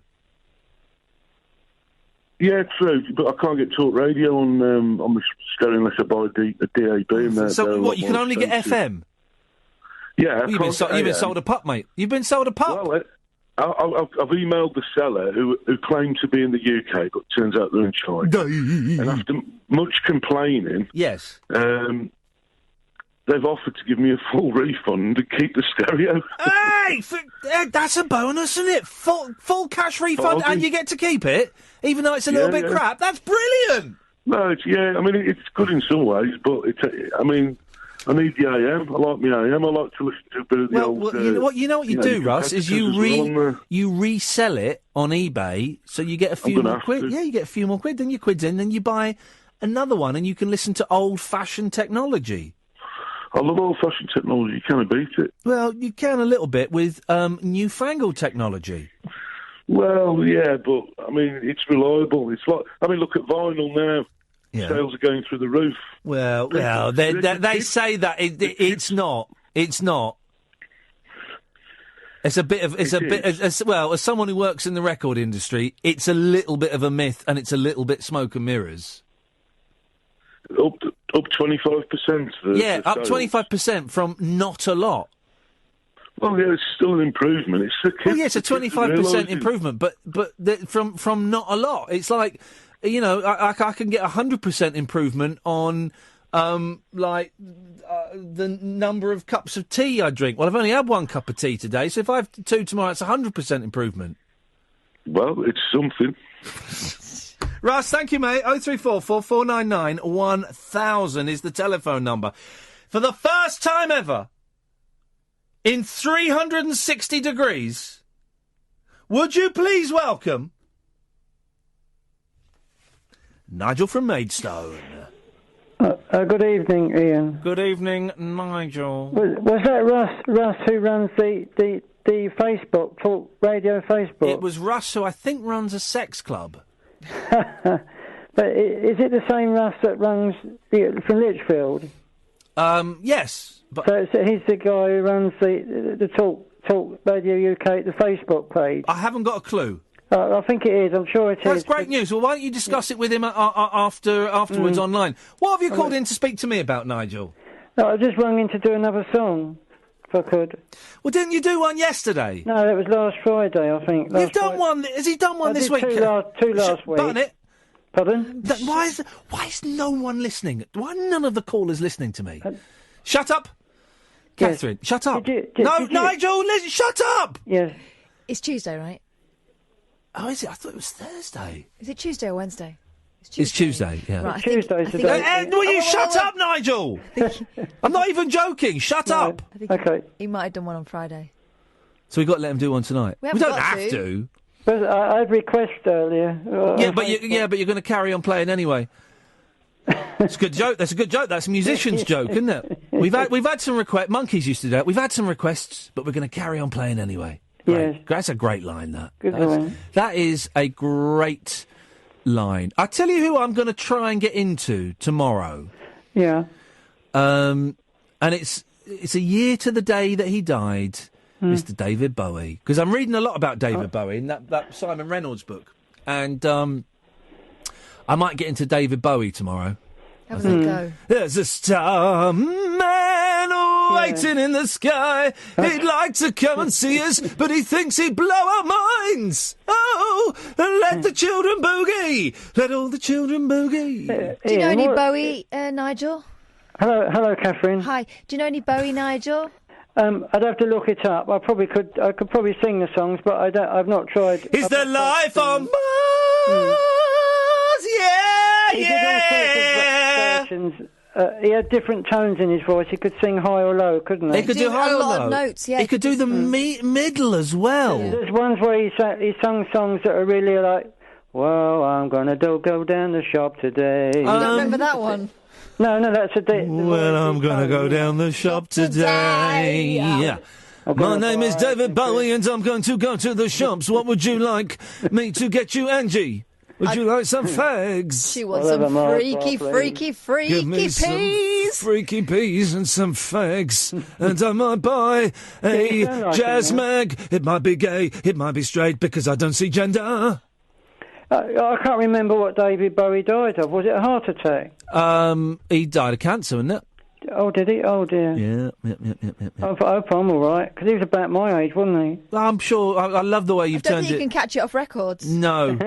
Or by going down to the shops. But did you like the Kylie and Jason years ago? The from Neighbours? Tell me a bit more about them, Nigel. I'm Well, not sure. are you a fan of Kylie Minogue? No. Oh, but you've heard the song. You've heard this song I'm going to do, the Kylie Minogue one. Well, I don't know which one it is. It's the one that Jason sung with. Do you know, Catherine? This is a question I'm asking. Is it put your hand on your heart and tell me it's all over? I won't believe it till you put your hand on your heart and tell me that we're through. Ooh, oh. Is it that one, Nige? No, it's especially for you. Where they sung that's very kind, but which one is it? I still love you. Pardon? That's very kind, it's especially for us, but which song is it, Nigel? No, it's called Especially for You, where Colin I Jason thought you got meant... married. Oh, I thought you were dedicating it to us. I don't think they got married to it. They didn't. No, they got married on to television. To Muff Murphin, wasn't it? To Angry Anderson. Angry Anderson, not Muff Murphin. Grundy Television. Mushroom Records, of course. Music And the supplied. TV, it was Grundy Television. But Grundy in Australia means something. It means dirty pants. Does it? I didn't know that. Yeah, Grundys. Get your Grundys on, your dirty pants. They don't have much. I don't know if they do any shows now, Grundy, on TV. They don't have any. Well, here's the thing. I heard. Do you know? Because Reg Grundy died about 6 months ago. And do you know how he made his fortune, Catherine? You won't, Nigel. Do you know how he made his fortune, Catherine? Didn't he do Tunes? No. What he did, he was a genius, right? He was Australian television pioneer. And what that meant was, right, in like the 50s, he would go to America and see like really good shows like What's My Line? And he'd go, oh, I think I'll take that back to Oz. And the copyright laws didn't apply then. So we go back to Oz and go, I've got a great idea for a show. It's called Michael Caine. It's called What's My Line? Yeah. And we're going to do it.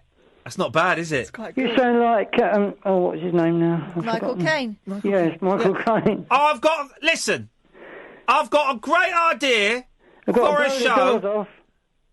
You did not say I've got to blow the doors off. What I actually said was... Yes, Michael. I've got a great idea for a show. That's not bad, actually, is it? Really good. No, it's really great, that is, Michael.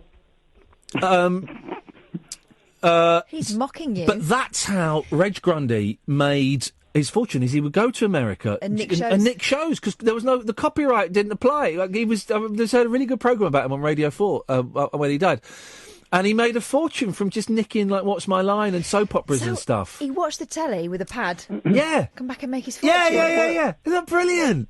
Was Michael Caine Australian? Because you did ask. Was Michael Caine Australian? Yes, no, he was. English, isn't he? No, he's South African. Oh, Nigel, let's hear your song.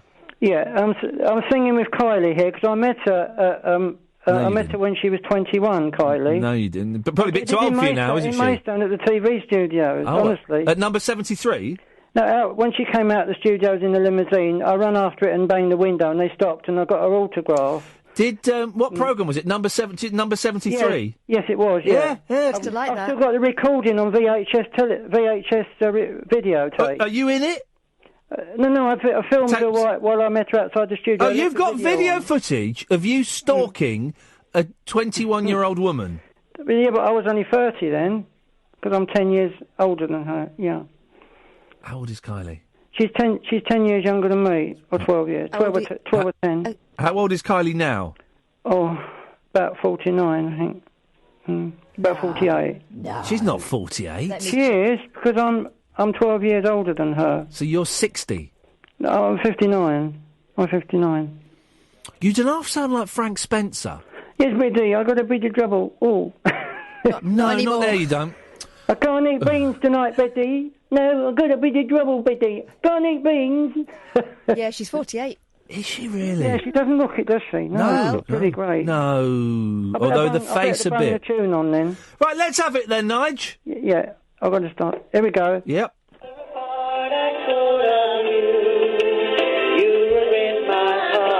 0344 499 1000 is the telephone number if you want to give us a call. Late nights with Iain Lee on Talk Radio. As you can see, that was cruel, but then you stopped it. Ideally suited to a young couple, charmingly unfussy decor throughout. Nigel. A stone's throw from the lively cosmopolitan nightlife scene with close proximity to local transport links. Does it come with a roof? No. It's what we call a fixer-upper. Whether you're looking to own, rent, print, make sure you listen to Home Rule with Martin. Hey, Periscopers, so you can see, Catherine? Can you see Ed through the glass? Because I'm just not quite sure what the range is. Because we have the studio quite dark. You can, okay. The phone battery's going to run out soon.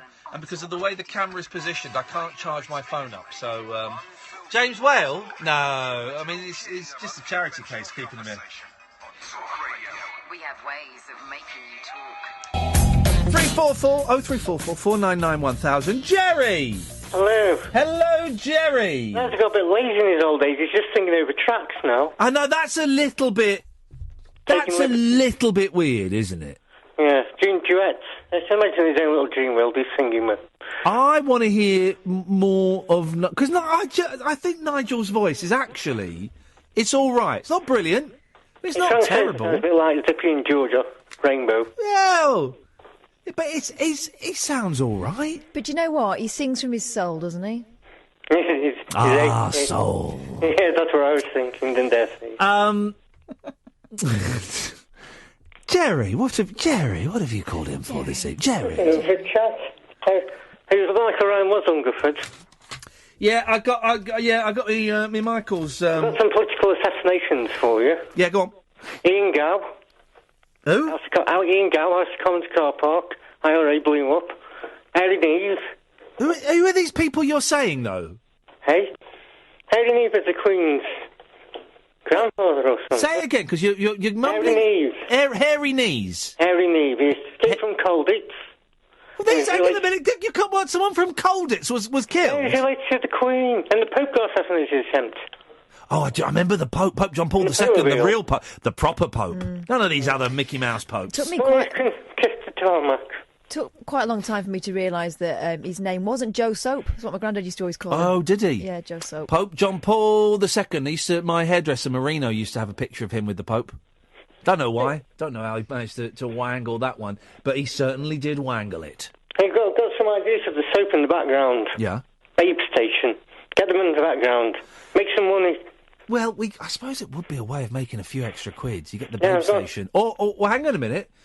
We have our own Babe. Get listeners. She has a station. Catherine? What? Catherine. Huh? $1.99 a minute. It would be Northern Babe Station, where I sit here looking impressed and sarcastic. You know, I used to phone up those quiz shows and do get them to say, is it Ghostbusters 2? Yeah. Right. I tried a similar thing with the Babe Station girls. And I couldn't quite pull it off, pun intended. I couldn't quite get it to work, and I was trying it. But there are videos of people getting them to say silly stuff. Say like, "Oh, I love the taste of baked beans." Can you say, "I love the taste of baked beans"? It really gets me horny, or something. And they're doing silly stuff like that. Yeah. Poor girls. Get listeners in the background. Hang on a second. Hang on 1 second, Jerry. Hang on 1 second. Okay. Nigel. Hello, Ian. Did you get most of that? That was. Did you? I wondered whether I couldn't tell when you were going to cut me off or not. No, we got. It was literally as you're getting to like the last sort of chorus that the phone dropped. I don't know if it was if you pressed the button or if the battery went or something. But you heard most of it then. You heard most of it. Yeah, we heard enough. Definitely. Did you hear the Frank Spencer part? Clearly. Now this puts us on the spot because if there wasn't a Frank Spencer part, yes, we heard that bit. Yeah. Yeah, because I didn't know that was in there. Isn't it funny? I did Frank Spencer earlier, and I didn't know that was in the tune. I did. In the song. I did not know that was part of the. You cheeky little monkey, Nigel. I didn't know I was going to put it in. And that's the kind of thing that Frank Spencer would say to his wife Betty when they were having sex. Well, I've got to go. I've got to go now, Ian. Good. I've got to go and have my fish and chips and a cup of tea. All right, Nigel. Frank. So thanks for letting me sing, but thanks for letting. He's gone. Burner, do you know what I mean? Anyway, Jerrington. Leader of the pack on his box seat is under 50. The leader of the pack. I'm struggling to understand you a bit today, Jerry, but I think it's because I'm going deaf. That's your next song, I reckon, Leader of the Pack. Oh, no, please don't start giving them requests. That's the last thing we need. By the way, guys, my phone has died. I'm going to charge my phone up. We might get the last 40 minutes or half hour of the show back on. Oh, that new camera. Yeah, it's good, isn't it? Yeah, brilliant. It's absolutely, it's an amazing piece of kit, the Insta360. I tell you what, though, it didn't half get hot. Feel how hot that is. Hang on a minute. Feel how hot that is. Oh, isn't it? Toasty. Isn't it? It half hot. That's Did because you get me treat about Ash? No. It looks a bit like Matt Berry. He does look a bit like Matt Berry, but with less attitude. I don't know if I've heard of Matt Berry's attitude and I've met the guy. Who's the first celebrity you met? Who's the best celebrity or the rudest? The first? It was probably Tom Baker dressed up as Doctor Who when they were filming Robots of Death, and he gave me 2 sugar cubes. Bob Monkhouse. Really? You met the monk? Mm-hmm. The monkster? That's Derek Beatty. Derek Beatty. Mr. and Miss. Hang on a minute. Whoa. Catherine just looked at me and went... Who's that? Who's Derek Beatty? Derek Beatty? You don't know who Derek Beatty is? Saying it slightly higher pitch doesn't make me know Do you him. know what? I bet Edna. I bet they showed it over in his backwards country. Edmundo. Derek Beatty. Pourquoi? He's a guy named Derek. Don't know. All right, Don't all right, know. hey, all right. Turn your microphone off. Go back to updating your Facebook status and making phone calls to your home country on Works Dollar. Derek Beatty. Well, let's. We're going to send you, Catherine, into the soundproof booth while we ask your husband a few questions. Oh, don't do that. Ladies, if you could send Catherine into the soundproof booth. Now, Ed, you've been married for 15 years and I believe you've got a funny story about your wedding night. We'll get to that later on. Now, Edmundo, here's some questions about your good lady wife, Catherine. Now, Ed, you settled in to watch a nice movie. What kind of... This isn't bad, is it, Jerry? That's spot on. What kind of movie would Catherine like to watch? Would it be a rom-com? You know, something with Jennifer Lopez in. Would it be a karate film? I don't know, maybe Bruce Lee or Jackie Chan. Or would it be a hardcore porno? What would it be, Ed? What would Catherine like to sit down and watch? I've got to say, Saturday Night In, definitely a hardcore porno. Hardcore porno, okay. Bring her out. Okay, let's no, it's a second question. Second question, Edmundo. Catherine's been annoying you quite a bit recently. She's got a very annoying way about her. It's her laugh and her mannerisms and the way she speaks and the way she breathes. Very annoying. But which of these things does she find annoying about you? Is it your glasses, because you are specky? Is it the fact that you're balding? Or is it your farting? Which of these things does Catherine find most annoying about you, Edmundo? Well, that's kind of a combo of all three, but it's definitely the last one, especially in the control room. Okay, we're going to bring... Okay, girls, we can bring Catherine out of the soundproof booth now. Catherine? Oh, well, I hope he's not embarrassed me. Did you enjoy it, Catherine? What music were you listening to now? Phil Collins? Salt and Pepper. Salt and Pepper, fantastic. We've had a bit of fun. It's only a bit of fun. If you get these questions right, you get the big star prize. And it's only a bit of fun. We've had a little bit of fun this evening. We asked Edmundo. It's a Saturday night, Catherine, and you've decided you just want to nosh away on the sofa in front of a movie. You and Edmundo, you just want to sit in front of a movie, and you want to nosh away. And Edmundo's going to have he's a bit peckish. He's gonna dig in as well. But you're going to be noshing away. Now, while you're noshing away on the sofa with Edmundo, what kind of movie would you like to watch? Would it be A rom-com. Something with J-Lo in, Made in Manhattan, Monster-in-Law, something like that. Bit of fun, but romantic comedy. Would it be a karate film, starring one of the Karate Men, Bruce Lee or Chuck Norris? Or would it be a hardcore pornography film? You know, full-on, bisexual, any hole's a goal, everything goes, a splatterfest. Yeah, Which of those would it... I know what you're talking about, but I think on a Saturday night, you know, when you're noshing away on the sofa... Yes. What you want to see is, you want to see full-on... Yes. Mano a mano. Yes. Oiled up. Karate. You've gone for karate. Oh, dear.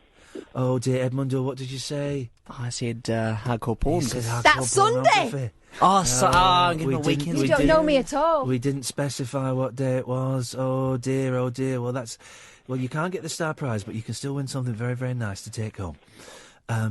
The next question we asked Edmundo this, so just think there's no rush, my love. Just take your time answering this question. Edmundo's a nice guy. Seems like a nice guy, and we've certainly had a lovely afternoon in his company, in both of your company. It's been lovely to meet you both.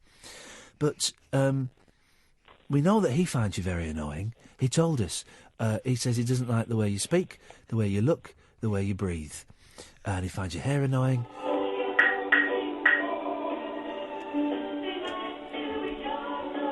Very well. The theme music started a little bit too soon. I thought he was meant to be disabled. He's got very nimble fingers. He's found that on the computer very quickly. The theme music started a little bit too soon, but don't worry. That was well played there, sound department. Well played. We've had a lot of fun today. Let's see if we can send you on with something nice, shall we? Ed told us, and we'll just recap, he found everything about you abhorrent. But what things about him annoy you? Is it... It's him stretching my knickers where he's been wearing them around the house. No, that wasn't one of the options. A little bit of cheeky fun there, a little bit of cheeky fun. I'm not in. Is it the fact that he's specky? Is it the fact he's going bald? Or is it the farting? Is it the incessant trumping, cutting cheese, passing air through poo? Is it dropping his guts on a regular basis that you find most unpleasant about living with Edmundo? Well, to be honest, the last 15 years have been very, very difficult, and if it hadn't been for the sensitive nature of my neighbour, Jerry, I wouldn't have got through it. Oh. Thank you, Jerry. I have to say... Gonna have to hurry up now. It's the air biscuits. It's you've got that one absolutely right. That is absolutely fantastic. You don't get the star prize. You only got one out of two but correct. Can I get a divorce? No. What a lot of... Who's this Jerry guy that you've been what a lot of fun. He's on the phone there. You have won a year's collection of marital aids, a year's supply of butt plugs. Whoa, hang on. Dildos. And you're not left out, Edmundo. You get rings that enhance performance. Yes. So it just remains for me to say, what a marvellous couple you've been. All our couples have been marvellous. Here comes the theme tune. No, I've lost it. Oh, you. Oh, Jerry. Hang on. No, I went to buy some gel, and they couldn't believe what gel they found. Yes. So gel they put on with your fist. But something about a fist, Jerry. I don't want to know what you I said. don't want to know, Jerry. We're going to say good evening, Jerry. And you've been a marvellous couple. And it's time to take a break. Late night, Iain Lee on Talk Radio. We have ways of making you talk. I'll tell you someone who'll remember Derek Beatty. Dennis! You remember Derek Beatty, don't you? Never heard of him in life. I've got something for you, though. I missed a word out of that sentence. Now then, well, time's are you running ready? out, so you might as well go. The new 50 Shades of Grey film comes out this... Okay, let's... Now then, Yes. Ian.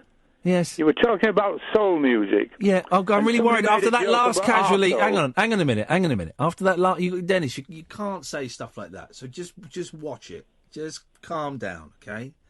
Calm down. Right, go on. Be careful. You've got a yellow card. Me? You've got a yellow card. Right, well, you were making fun about somebody who could sing with his backside. Well, there was a Frenchman called Le Petermain who actually did that. That was his act was blowing off, yeah. Yeah. Kath regularly pays tribute to him. I do not. Yeah. Disgusting. He's still going, that fella, isn't he? Well, no, it'd be long gone. But No, he Mr. found Methane. because Mr. he was in the Methane. sea somewhere and his stomach started to fill up with water coming the wrong way. Oh, flipping it. And so he found out that if he cleaned his know about. Thanks very much indeed. There we Serves go. you right, dirty beggar. Yes. Horrible. 0344. And for the second time of the evening, we've got no calls. But we've had a lot of calls. I'd be happy with that. We'll get more calls because these guys are calls crazy. Pardon? This guy's his calls crazy. These guys is calls crazy. Huh? These guys is calls crazy. Isn't it? Isn't it, though? 0344 499 1000. Tomorrow, we've got Nathan Persad coming on the show. If you came to my record label's launch last year, or you came to Performance Ring number 2, you will be aware of Nathan's work. Otherwise, you probably won't. He's brilliant. I think he's a borderline genius. I think he might be a genius. He certainly made me laugh a lot. He's a singer-songwriter, pasticher. I just think he's brilliant, and we'll just get him in. I tell you what, I've not mentioned this. I reckon he could do a human jukebox act where people phone up and just say a song and he can do it. Do you think? I've not asked him, Well, maybe, but that's no. Maybe you should. That's what we'll do tomorrow. Before you offer him up. That's what we'll do tomorrow. We'll invite him in and we'll say, "All right, Nathan, we're going to play human jukebox," and people will phone up and request songs and he'll play them. I bet he can do it. It might send him haywire. It might push him over the edge. But he's going to come in for the first half hour. That'll be good on the 360. We'll have a little bit of that. We'll do the last half hour of tonight's show on the 360. I've got to charge my phone because it takes up a lot of battery. And then I was thinking that tomorrow and Thursday we can go out because the novelty of having the 360 camera in the studio without me, Salt and Pepper, Coolio, and Vanilla Ice. That will wear thin. And or Bryan Adams. That will wear thin quite quickly, right? So we're going to go and make some short little movies in interesting places. Thursday we're going to see Limmy, so we can do something like in the foyer there. Wednesday... Well, we're in London. We can go find something interesting. We can do it on a bridge. Or in a Costa. Bridge or a Costa. Or in Nero. I don't think we can film in Nero. Why? Privacy rules. Oh, privacy can kiss my chuddies. Well, there might be someone in there that doesn't want to be seen in there. Well, that's tough. They shouldn't be in there then. If you don't want to be secret coffees. If you don't want to be seen, wear a disguise. Watch out for the man in the mask. And is there a way in here of doing like a Where's Wally? I saw a brilliant Japanese show. I think I saw this when I was in Japan. I don't think it was on like a Clive James type thing. I'm sure I saw it in Japan, right? It was brilliant, right? It was like live Where's Wally. So you'd have contestants in the studio, and then the camera, that you'd see a shot of like a street, right? An empty street. And from the other side of the road, you could see a building and a car and all this. And you had to spot where the person was. There was a person hiding, and they'd be there going, oh. And they would try and spot it. And most of the times they couldn't get it. It was such a good show. It was entirely in Japanese. So it took a while to work out what was going on. But then they'd sort of go, is he behind the car or is he... We could play that. And then the camera would zoom in and you'd see a man, like, painted as the wall. And he'd just go, hello! And he'd jump out and wave. And you go, and once you saw him, you go, oh, there he is! And it was that, and that was the game. It was brilliant. So I don't know if there's a way of doing that in here, but with like a... We got a blue jumper on, we got blue walls. With like a dolly or something. Where's Dolly? I'm looking at the camera, doing comic Listen, I've got two little girls. I've got dollies coming out of my... Yep. But we'll think... if you... Do you want the one that looks like Judi Dench?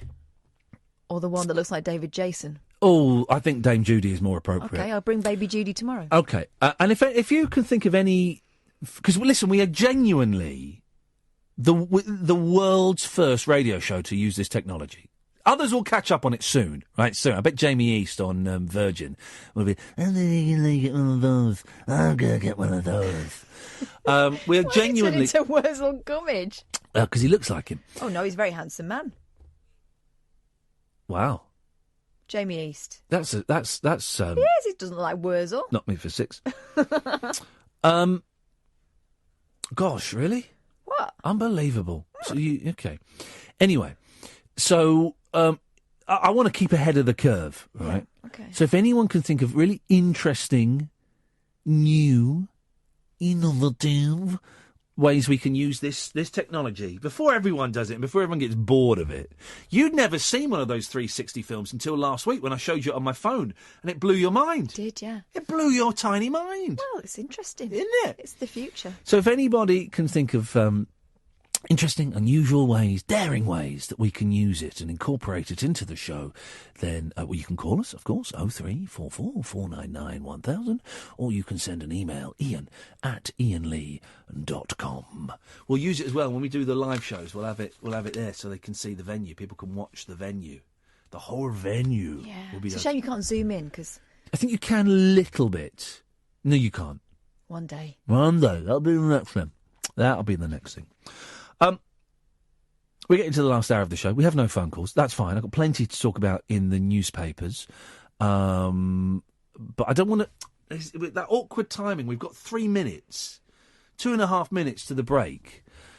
But I don't want to do a newspaper story now because, well, then you've just spaffed a newspaper story into it's a waste. Why don't you do a James O'Brien thing and do a teaser? Well, because I've got a tease for 2 minutes. He could do it. Why can't you do it? Go on then. But he doesn't do that anymore. They don't do that anymore. They've moved on. They've moved on from that. We've got 2 minutes, and I don't really want to use up any of my material in these 2 minutes. So I tell you what we'll do. For the next 2 minutes, literally, we'll take calls straight to air. Here we go. Boom. 0344 499 1000. Let's just wait and see. Here we go. Call straight to air. Phone up and say anything you want. Anything you want. Call straight to air.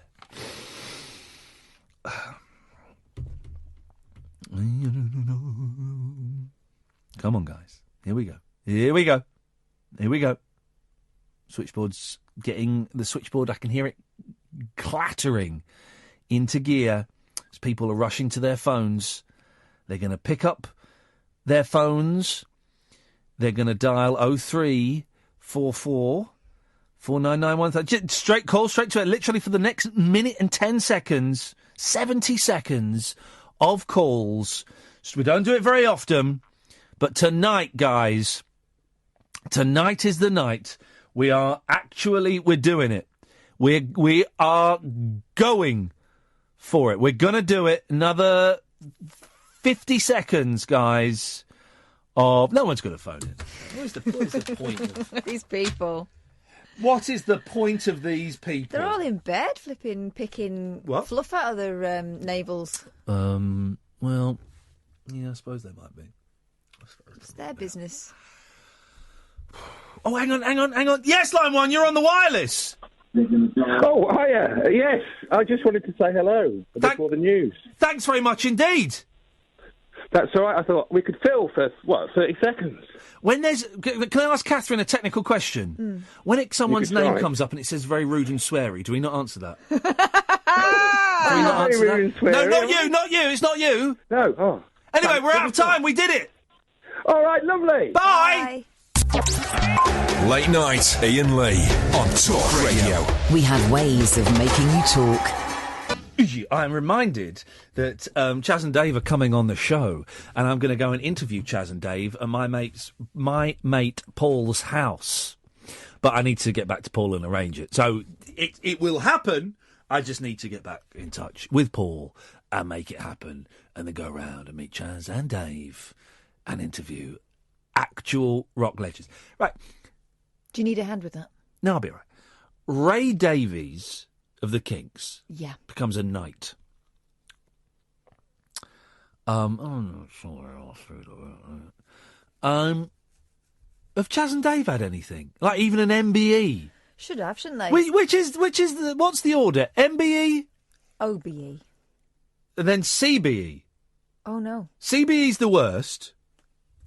Hang on. OBE is the second. MBE is the third. So C is O is order, M is member.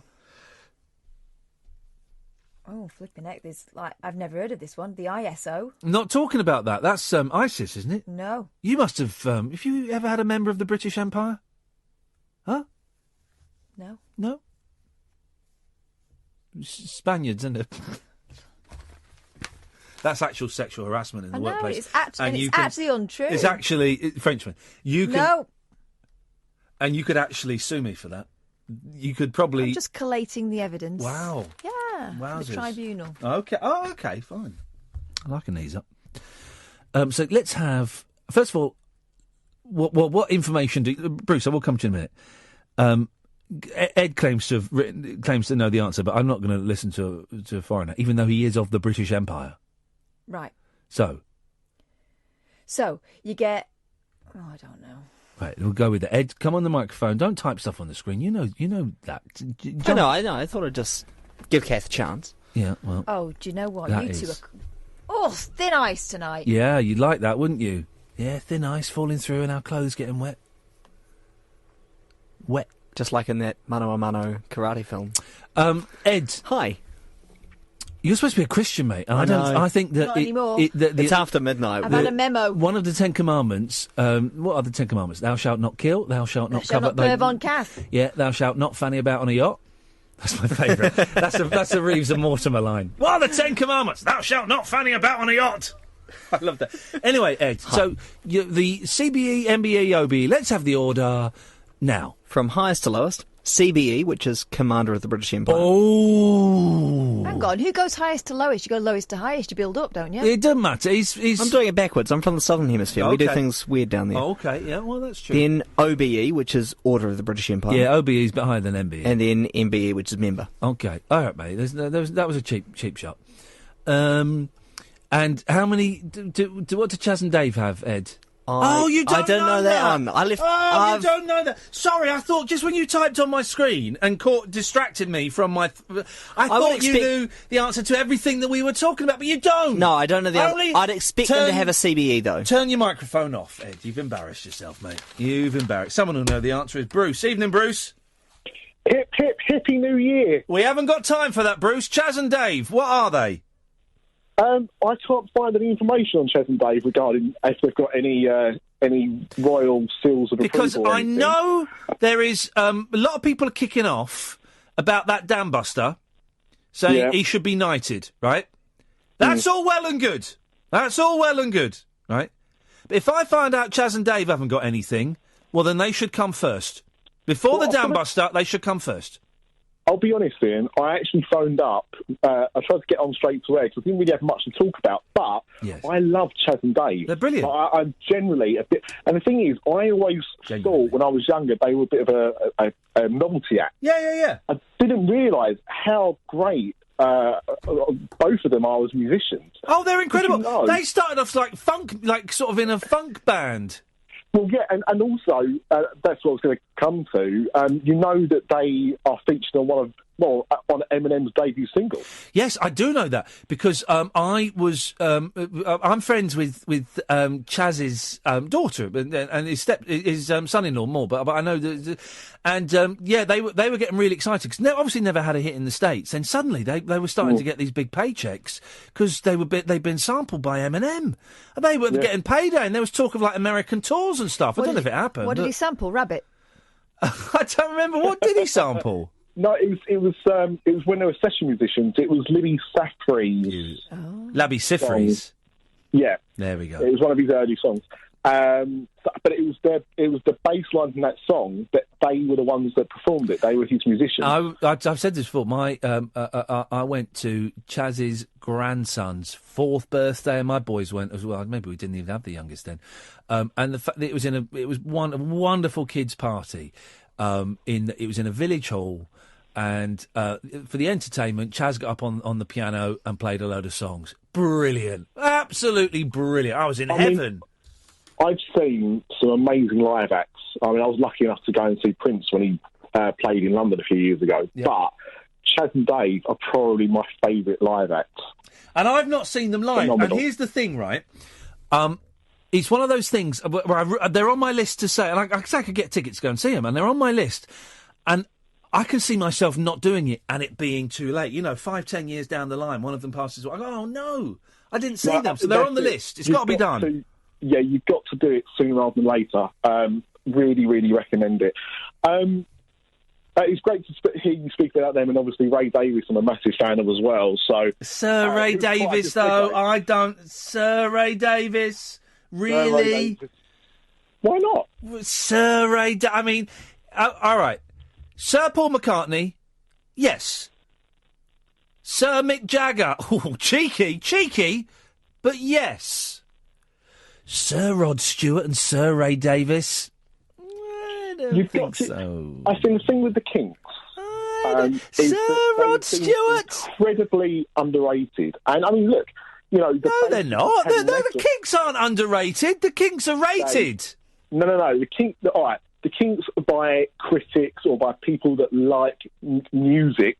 Do rate the Kinks. Wait a minute, they had loads of top 10 hits. How can that be underrated? How can they be underrated if they?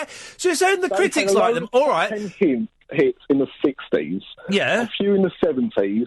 That was it. Like the late, well, they only released about 2 albums in the 80s. They didn't release hardly anything in the 80s. Because the record sales were down.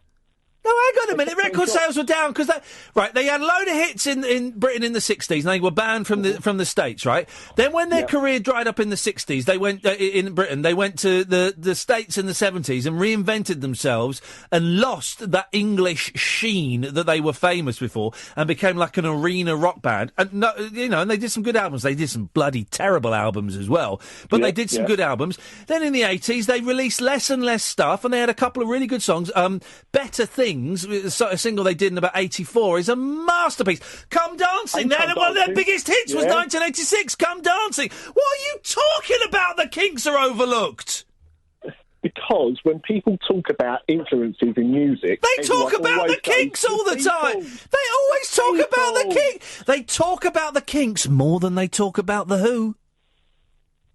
Well, that's because I think the Kinks are more influential than The Who. So they're not overlooked. What is going? They're not overlooked, Bruce.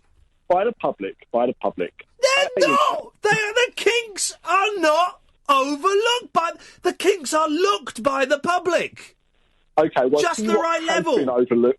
I'll tell you what has been overlooked. Yeah, and Ed would appreciate this as well. I saw a film that's only been on Netflix about a week now, called Hunt for the Wilder People. Oh, I tried to watch that. I couldn't get. I thought it was awful. Honestly, loads of people recommended it. It's about this fat kid that gets adopted by Sam Neill, or fostered by Sam Neill. Yeah. Flipping it.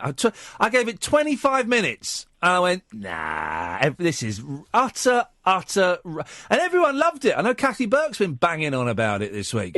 It's a film of two halves, like...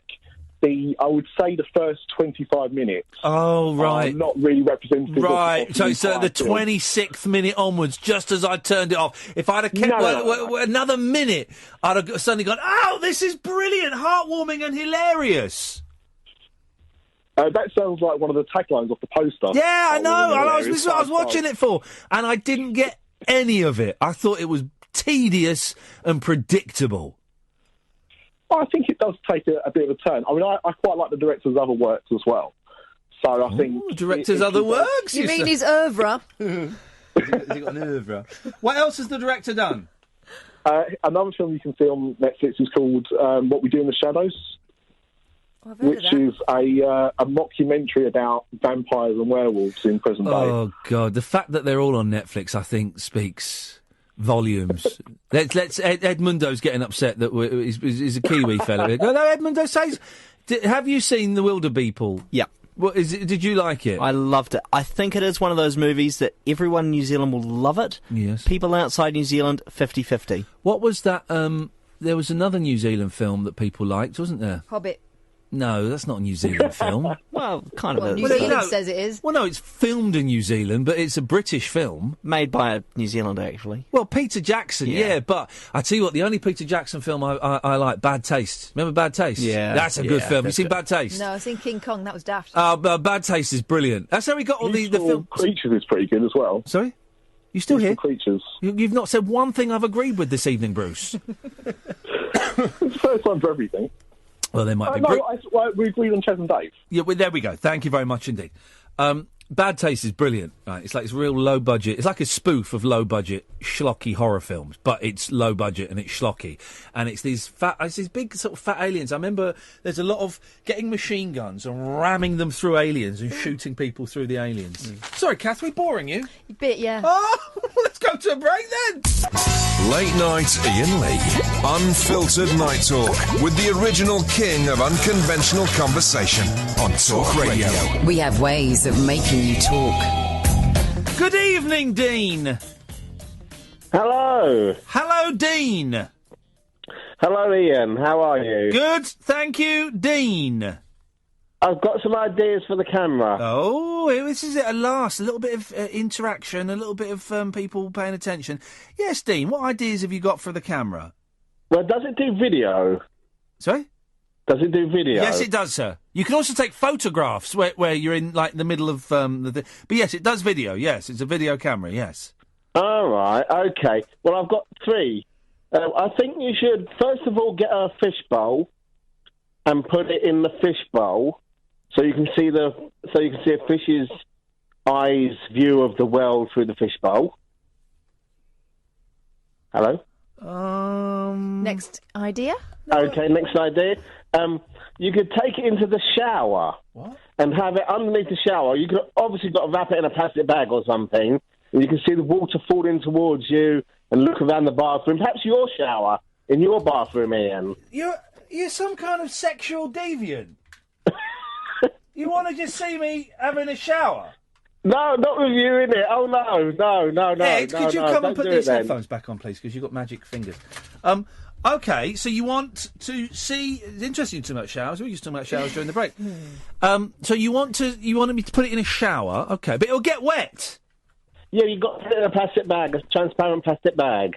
It's connected to my iPhone. I'll be honest, I would be reluctant to put my iPhone in a shower, even if it was in a plastic bag. Right, OK. Well, I've got one more. Well, also, hang on, if it's in a plastic bag... Hello, Thomas Walsh, first down Periscope. Then you're not going to be able to see anyway, are you? Because the drops on the... would obscure the view. Yeah. You've thought this through, haven't you? Yeah. You've not thought this through, Dean. I'm really hoping that the last one... You've saved the best till last. You've not done an Ed and given us the best first, have you? No, I think I have saved the best till last. Here we go. Let's 69 Lesby Avenue. Right, OK. On the way to work or whatever, you get Kath and sit in the passenger seat of your car, and she films it in the car as you drive along. So you can look around in the car and look at the scenery going by. There's journeys, great journeys that people are too lazy to make themselves. There's something in that. Dean's got something there, and the journey from my house to work. No one bothers doing it apart from you. It is a great journey. I mean, that A4 is A4 is stupendous fun. I mean, a real lot of fun, mister. You're going to have a lot of fun on that road, mister. Say hello to my little friend. Hey. Yeah, not bad. Well, thank you, Dean.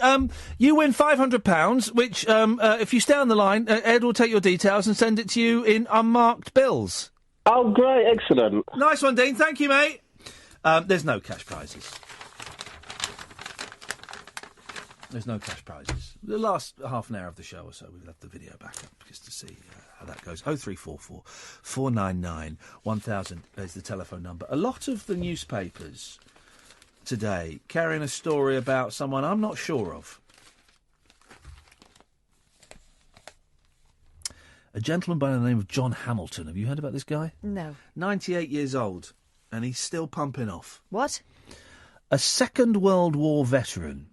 That was funny. There was someone on a phone-in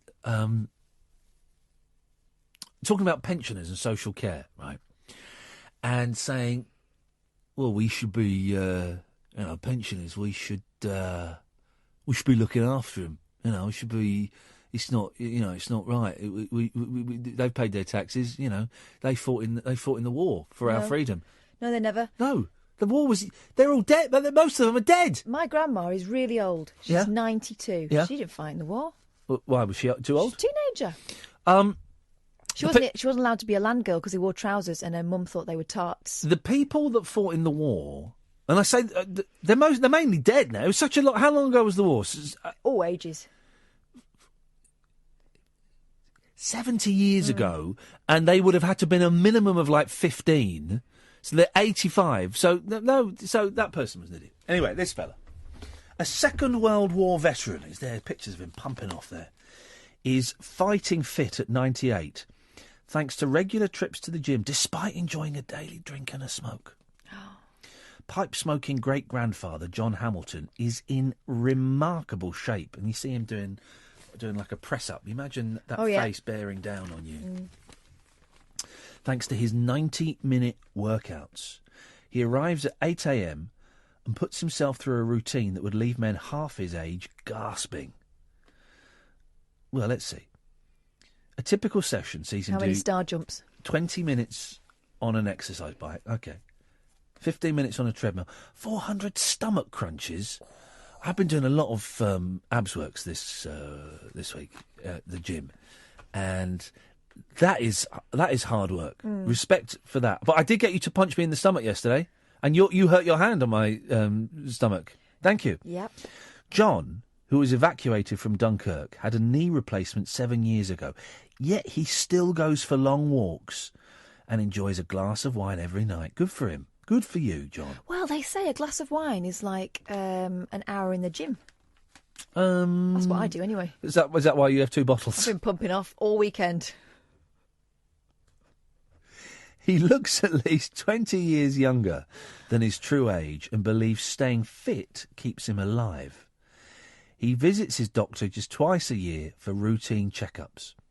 The widower from Sutton Veny in Wiltshire said, "My age is just a number. It's really about how you feel. You're only as old as the girl you feel." No, he didn't say that. Pervert. If I hadn't been going to the gym, I would have been bored and would have said, I don't want to stick around any longer. There we go, this is a sad bit. John, whose wife of 67 years, Elsa, it's a good name, Elsa, isn't it? Frozen, isn't it?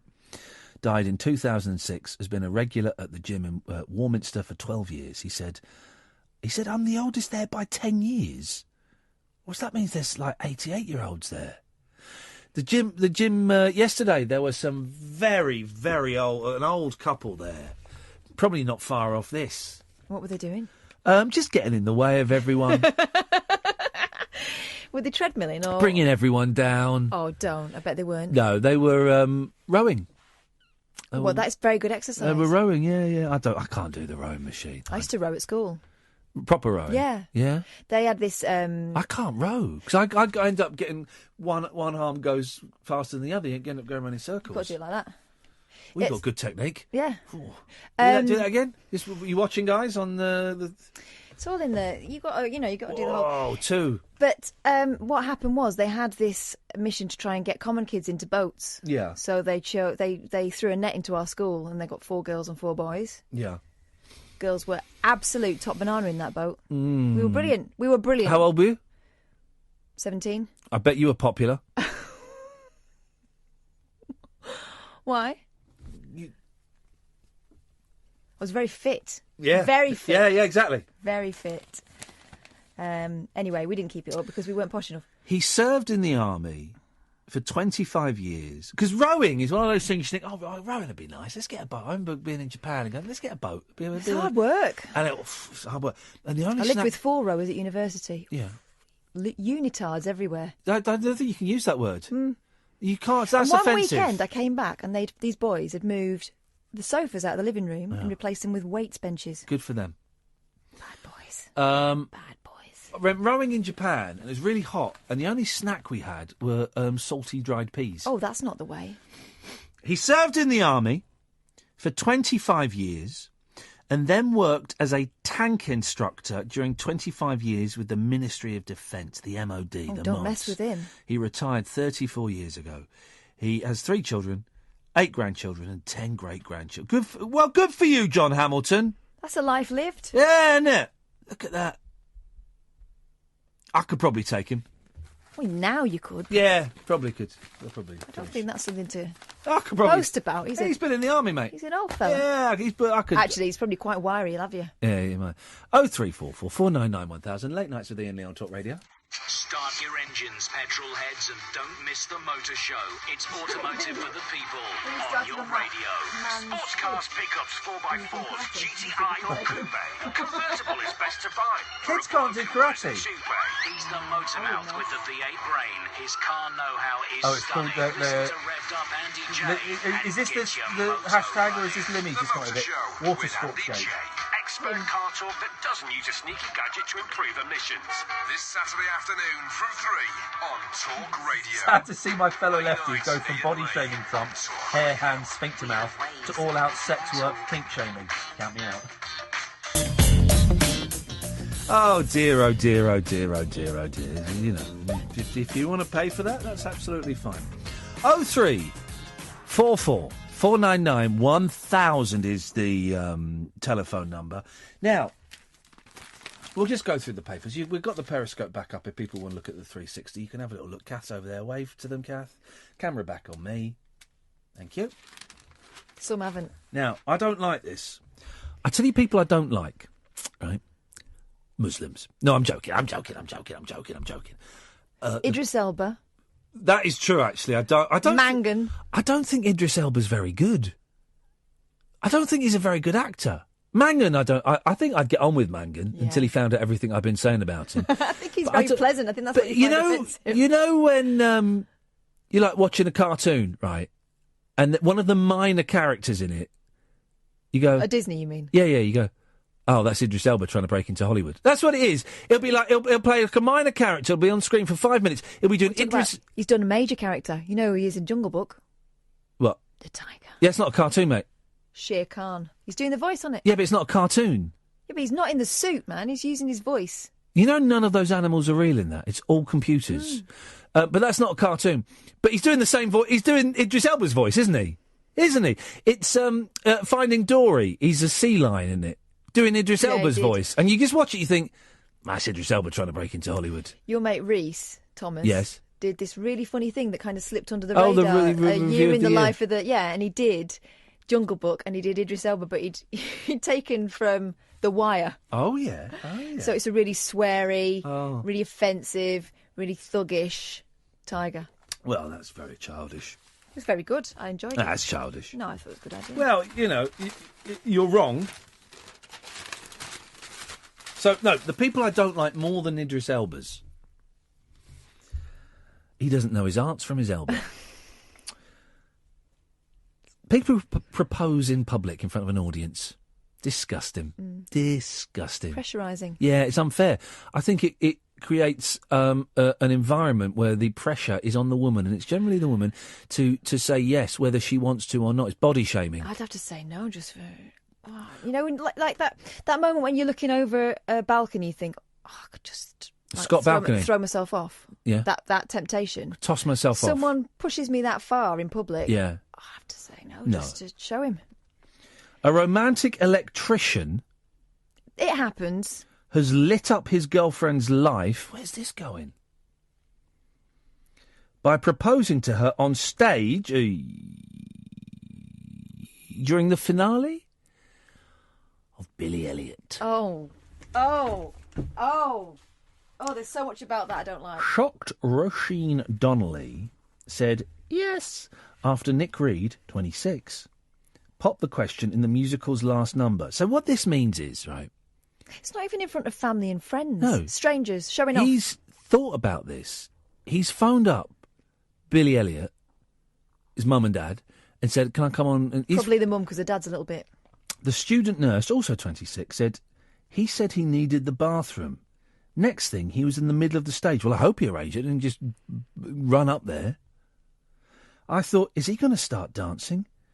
He called me on stage and everyone was cheering. No, they want you to go so they can go off to have their meal or whatever they're doing after the theatre. Roisin's family were among the hundreds of people at the matinee at the Palace Theatre in Manchester. It was a matinee. So, cheap tickets. Nick, who lives in Huddersfield with Roisin, said, "It was the most nerve-wracking thing I've ever done. I've been planning it for about 2 months. I couldn't believe it when she said yes. They say you're only as old as the woman you feel." No, he never said that. It's like people that used to propose on, like, the Trisha show. Do you remember? There's always someone proposing on Trisha. Yeah, normally after they've been found out doing what they shouldn't have been doing. I do like that, actually, when it's and the whole audience going, no! Yeah, I like that when it's an ugly bloke with no teeth and yeah, he's two been women. cheating on you with your mum and your sister. Yeah, and he proposes to them. I saw him once, right, where it was the girlfriend, but the mum, had he been having it off with the mum, right? And the lie detector came back, he'd been having it off with the mum. And so he got a ring out and he got on his knee in front of the girl and went, "I just want to say, I'm going to propose to your mum." And he turned around and he proposed to the mum. Oh, that's going to hurt. And she said yes! Instantly becoming her dad. Stepdad. That is outrageous. If your mum slept with a boyfriend of yours, who would you find it easiest to forgive? The boy or your mother? That is a big question, isn't it? No, it's not easy. Go on. Well, it's chicks before, so this is my mum. To be honest, he ain't worth it, is he? I'm not gonna. You know, I've told you before. If someone dumps me, I'll make out I'm not bothered, even if I am. So do what you want. I'm not bothered. Dad. But he was seduced. He thought it was you. No, he didn't. It was dark. No. He thought it was you. She knew not even in the it dark. wasn't your dad. Mm. So and yet you'd still forgive her more than you'd forgive him. Phone call.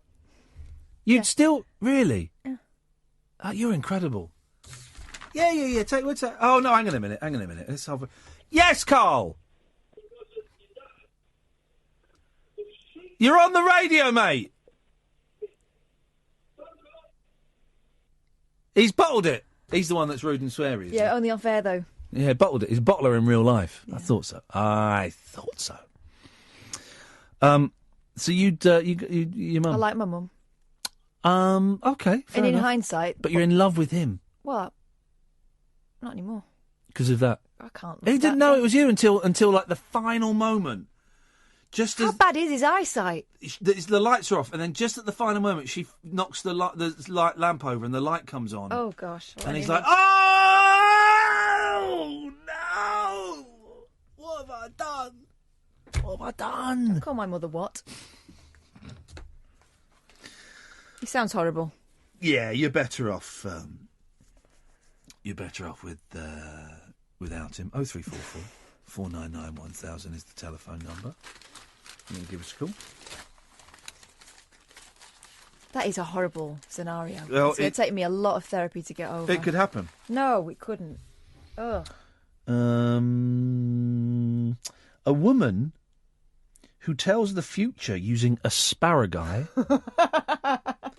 predicts our economy will thrive, but summer will turn from drought to deluge. This is interesting, isn't it? Well, that's every year, isn't it? Oh, mate.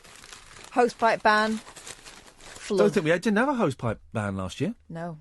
We had the sprinklers out also. Yeah. No, there's no ban last year. We were getting wet everywhere. It was great. Great days.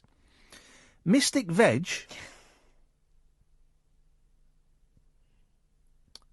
Now, this is... All right, this is interesting, because this is not the sort of stuff... All right, this is interesting, okay? First two could be quite vague, okay? Yeah. But you listen to this next prediction. Mystic Veg Jemima Packington also says that a national treasure showbiz couple will divorce. Yeah. Oh. Well, that happens. Well, we don't know. Now, this is how she does it. Jemima of Bath. Can you stop your stomach? It's your stomach. That is not my stomach. It's not mine. Tosses asparagus spears and sees the future from how they fall. Can we get her on the show tomorrow, please? Yes. Right, write this down. Jemima, or hunt her down now. Jemima Packington from Bath.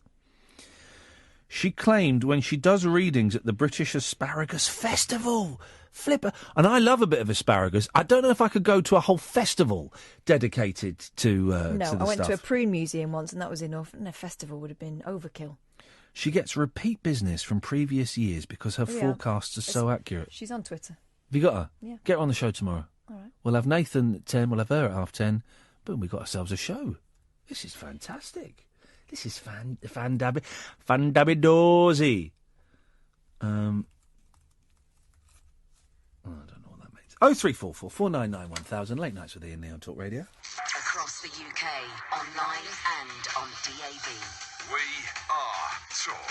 Talk Radio. Give it some lip. Right, your car's all ready. Great. Who's that sticking out of the engine? Oh, yes, Simon. He's just giving our thorough Move your last phones check. around, guys. You can look around the studio. Grab a leg. Look around the studio, guys. Every Nissan back to front. So for total peace of mind, visit Nissan's used car event from the 27th of December to the 22nd of January. Get a deposit contribution of £500 or even £1,000 on X-Trail, plus 2 years servicing on selected nearly new vehicles bought with Nissan Finance. 9.9% APR representative, subject to status and over 18s. Participating dealers. T's and C's apply. See nissanusedcars.co.uk. Google Nissan Cared For to find your nearest dealer. We got it at Selco.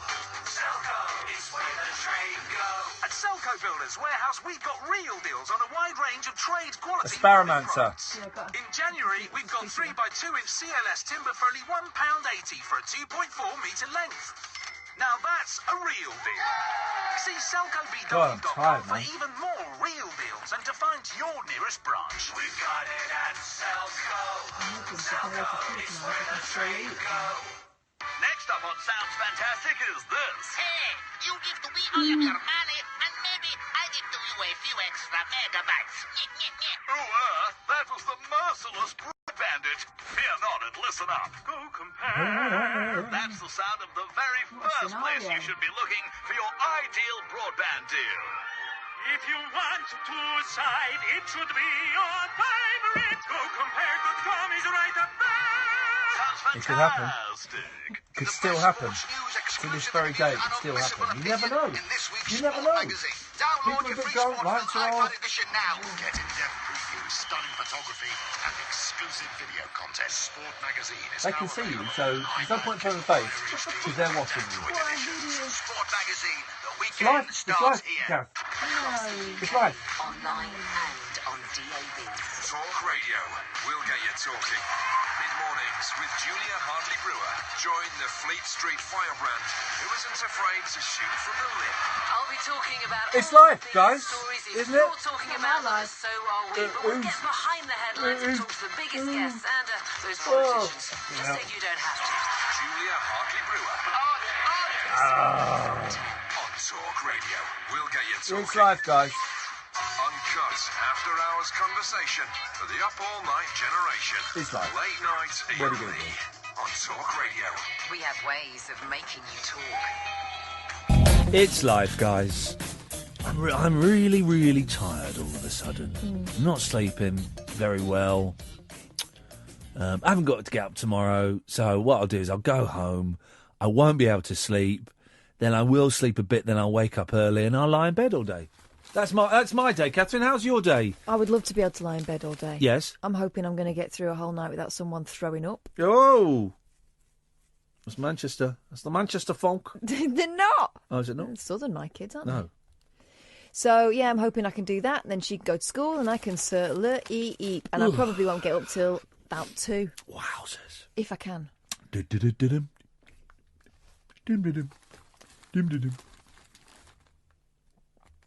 A thief bared his bottom to a judge in court yesterday. Cheeky. Stephen Davies, 30, was appearing via video link. Oh. When, do you know what that is? Millennials put a camera in front of them now. Yeah. When he said of one charge, where is he from? From Ireland. Oh no, don't do the voice. It's a FMP tick. You know what those two words are. This is what I think of that. He then dropped his trousers before being bundled off by staff at Home House Prison, County Durham. Wow. The judge at Teesside... Doesn't Martin McGuinness look old? Look and sound? Well, he is old. Yeah, I know, but I've not heard him talk for ages. I know he's not very well either, is he? But I've not heard him talk for ages. And he was on the radio yesterday. I'm going to quit. I'm quitting, stepping down because of the way they did renewable energy. And I thought, he sounds really old. And Jamaican. Oh, come on. Come on, huh? That was a good... You do a Colin McGuinness. Well, I don't know what he sounds like, but I know in Northern Ireland say things like hoi boche, and they'll say probability. Eiffel Tower. Eiffel Tower. Tar. Tar. Eiffel Tower. The probability of the Eiffel Tower. Probability. The probability of the Eiffel Tower. My brother-in-law's from Northern Ireland. Well, let me phone him up and go, the probability of the Eiffel Tower, and then hang up. I'll withhold my number. He'll know it was you. He won't. Doesn't know any other Jamaicans. Go on, carry on with your The judge at Teesside... Hang on, Teesside isn't in Ireland. No, they've moved in further out. But Irish people move around, like everybody else. Yeah.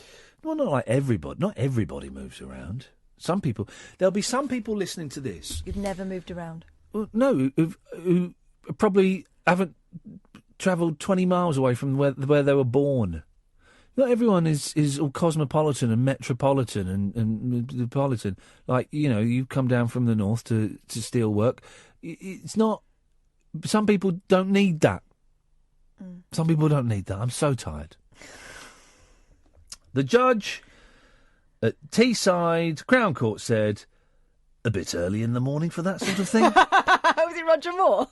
A bit early in the morning for that sort of thing, but there you go. What a brilliant... Cheeky. Not as good as the judge who, when someone said, I think you're a bit of a C, you went, well, I think you're a bit of a C. And he got let off with it. Yeah. The judge he got let off with it. Yeah. Good. They held his feet to the fire a bit, didn't they? Yeah. I don't know what that means. They made him worried. Yeah. They were made out that they were going to discipline him, and then... Yeah. Fair enough.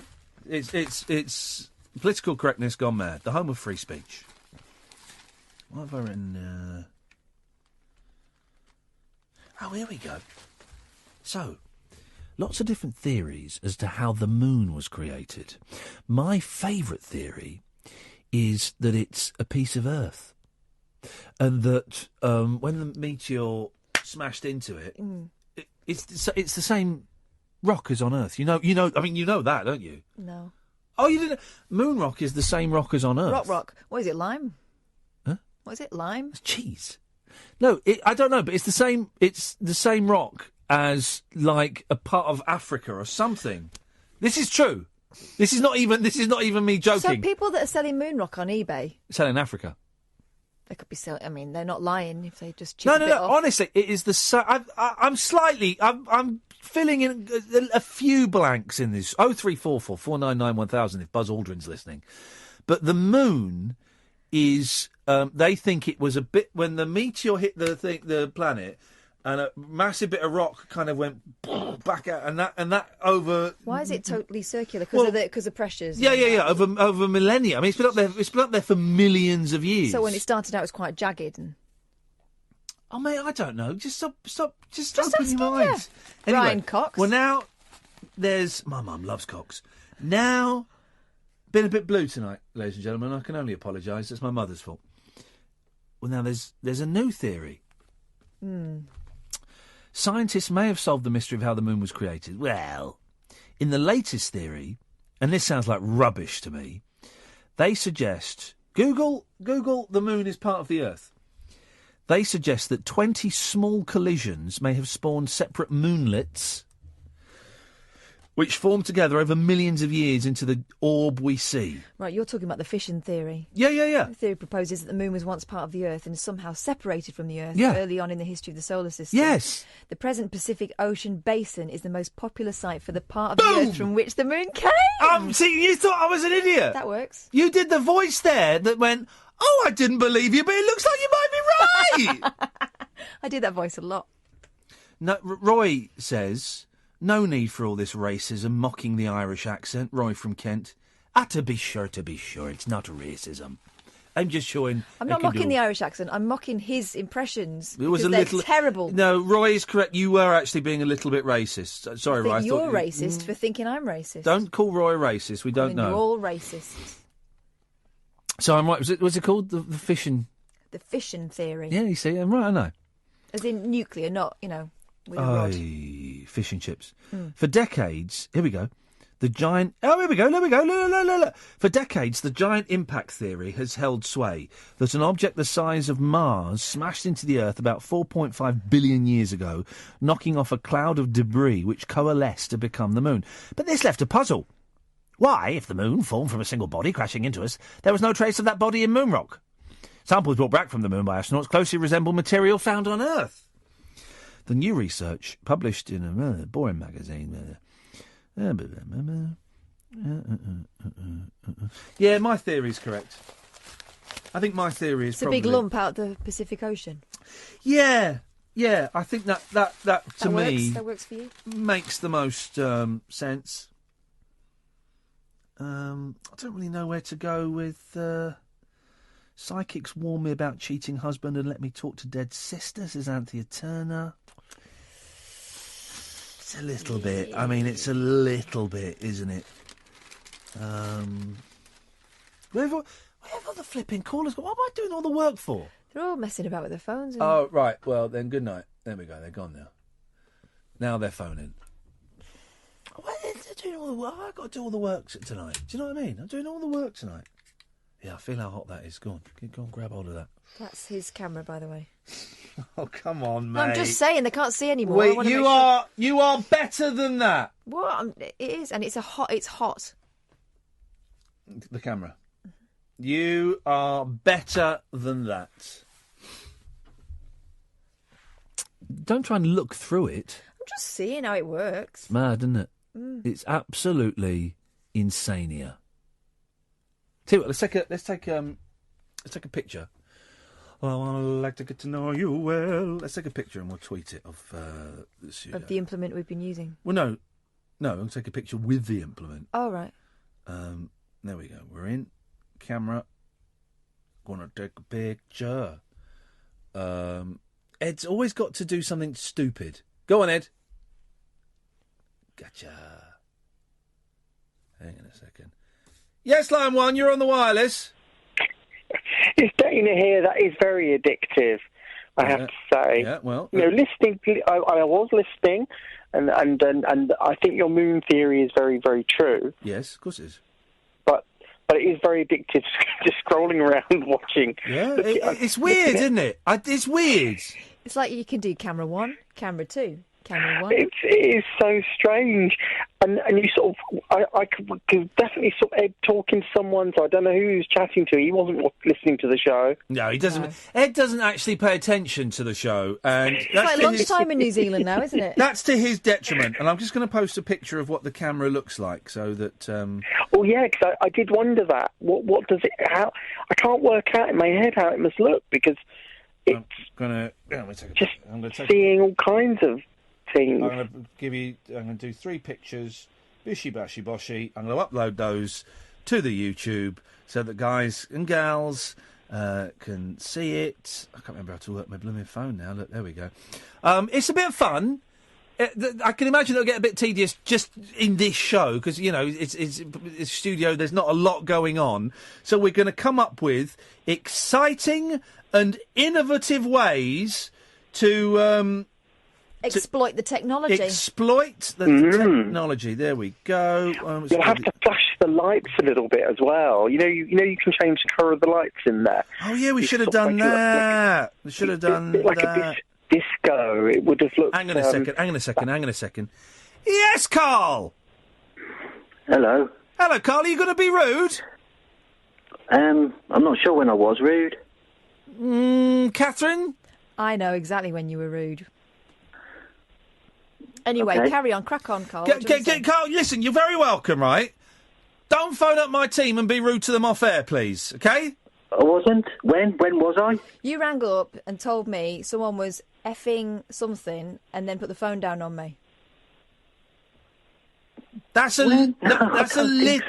Yeah, someone wasn't funny, they didn't amuse you, and you had to let me know. That's a little bit rude. The thing is, Carl, we know, numbers are stored in the system, so we know what callers are whom. Okay, well, I don't remember doing that, but okay. You don't want to own that and get a nice big apology off your chest? Well, I was going to... If I was rude to you, then I was going to apologise, but I don't remember doing that. You don't remember phoning up my team and using the F word, then putting the phone down?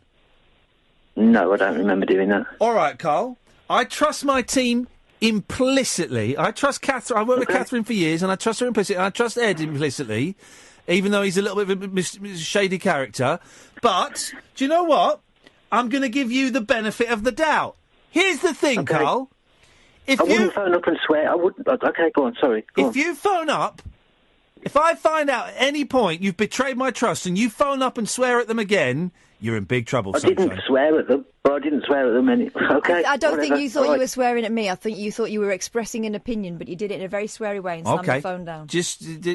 So, that's going to make me cautious about putting you on air, that's Water all. under the bridge. Water under the bridge. Let's hope it doesn't either happen again or ever happen for the first time, all right, Carl? Okay, I thought it might be something on Twitter. That's what I thought it was about, but okay, no problem. What? You've called in, Carl. What would you... It's awkward, isn't it, Dana? You've called in, Carl. What would you like to say?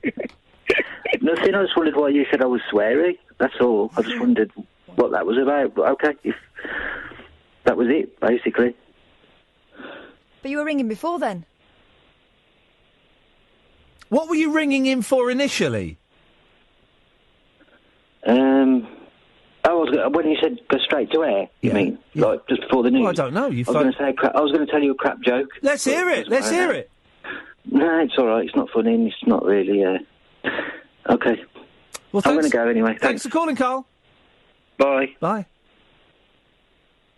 Oh, flipping heck, Dana, that was awkward, wasn't it? I was just going to say that was really awkward, wasn't it? I was only being brave because you two were here.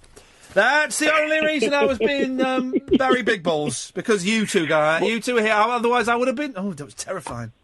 Absolutely terrifying. We're there to support you. We're there to support you. Thank you. Thank you, guys and gals. Thank you, everybody. Oh, I nearly did Jimmy Savile then as well. Don't do that. No. Look, it goes in a little pouch. Look at my little pouch. That'll last for a week. Magic beans. Sorry? You've nearly made it through the show, so because I know you were very tired. You were saying, mate. So you've nearly done it. Tough old day today, Dana. Tough old day. I struggled with existence today. I struggled with weight of existence, but we got through it. We made it. Got through it. I'm going to stop off on the way home and get myself a cheeky sandwich, and I'm going to go home and I'm going to listen to a boring radio show in bed until I fall asleep. That's what I'm going to do. Are you pumping off? Sorry? Are you pumping off in the morning? I've got two, because I've put on a bit of... I've got two sessions at the gym tomorrow, one at 6:30, one at 6:15, and then I booked another one at 12:30. So I might do two sessions. That's a lot. It's a lot. That's a lot of pumping. I've got to lose this... Wait, look at the time! We've got to go, Dana! Oh, OK, well... Bye. Awkward ending to the show, wasn't it? Yeah, I wouldn't have written it down, though, if it hadn't happened. Oh, I know, I believe you. I believe you. Do. I trust you implicitly, but I'm also prepared to accept that maybe in Carl's head... I don't think he was doing it to me. Maybe something different happened in his head. Yeah. So let's wipe the slate clean, and let's begin again. Finnegan. How do you say it? Michael... Begin again. Begin again. Michael Finnegan, begin again. OK, right. On that disappointing anticlimactic bombshell, night. Talk Radio. Digital debate for the UK. Talk Radio. We'll get you talking.